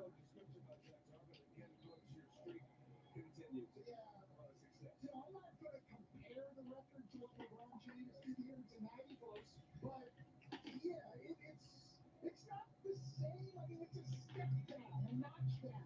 It's maybe sort of like John Stockton's assist rate. It's graphic worthy at some point. Absolutely, and I'm a little disappointed. It's like something else was important was going on here. So now that we got the official recorder back on, the challenge is successful, but all that means is there's going to be a jump ball at center court in between Anthony Davis and Mike Muscala. And again, if you're kind of wondering about any issues for injury for Anthony Davis, maybe don't want him having the jump ball. You could pick two, but they picked Anthony Davis, so legs and knees must be okay. 129, 123, 26 seconds left to go in the fourth quarter. John out finishing this one off. Again, happy to be joined by Griffin Kass. We had a pretty good call all throughout, but especially with the first one considered, as we got to witness history at Crypto.com Arena as LeBron James broke the scoring record. Lakers down 4. Westbrook all the way down to the limb. And now with the Lakers in the bonus, as soon as they go to the free throw line. So again, TNT is going to have a situation where both of these games, the first one in between Brooklyn and Phoenix, awfully close. This one awfully close as well, as Westbrook needs to go to the line and knock down both of these for the LA Lakers. 20 seconds left to go in the fourth. So Russ, first free throw, up and good, nothing but nylon. 129, 124 is Daigneault. Going to send out some signals here for OKC just in case. Russ misses one of these, get a chance to get a quick outlet. The Lakers are going to have to play the foul game nonetheless because the shot clock is completely turned off at this point with 20 seconds. Westbrook misses up in front of the rim, and he gets it in. 129, 125 is safely inbound to get it into SGA, who is above 91% from the free throw line.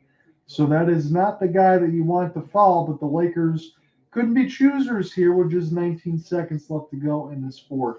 Again, there isn't much that I can say that hasn't already been said, but maybe the box score for anyone else that happens to listen to this game late might speak to it.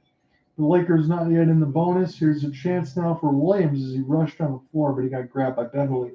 So we'll see right now if that will indeed put Oklahoma City to the line now. Yes, it will. So now this will be a chance for Williams at the line. And when I go ahead and get my numbers out in front of me, this will be Jaylin Williams, Jaylin with the L, Jaylin, to the line. There's 3 of them on the floor right now for Oklahoma City. So if it cannot get any more confusing, I feel for my broadcast partner there today earlier that had to say Williams to Williams to Williams. And you have to have much of those explanations on the first names and everything else in hand. But I can definitely walk away from this game tonight with the scoring record and everything else aside. Very impressed of what Oklahoma City has done. This was a close game, and both free throws made. Timeout on the floor, I believe, is the call. So 17 seconds left to go in this fourth. HopelessSportsGuide.wordpress.com. That's going to be where this story is going to be when it's all said and done, as LeBron James looks on. It's technically a 2-possession game as it sits at 6 points. 17.9 left to go on the game clock. I guess that's what the refs wanted to put back on the floor. And now it's a 17.6. So Darvin Ham trying to get some clarification as well for myself.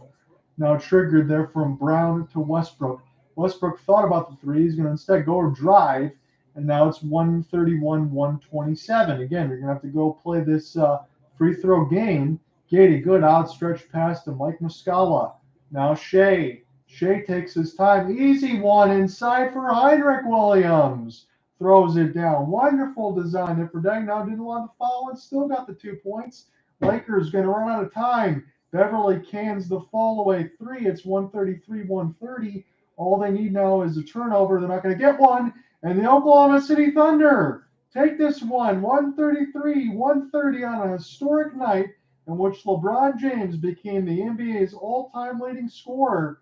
What's lost in the shuffle of all this is how bad the Lakers needed a win.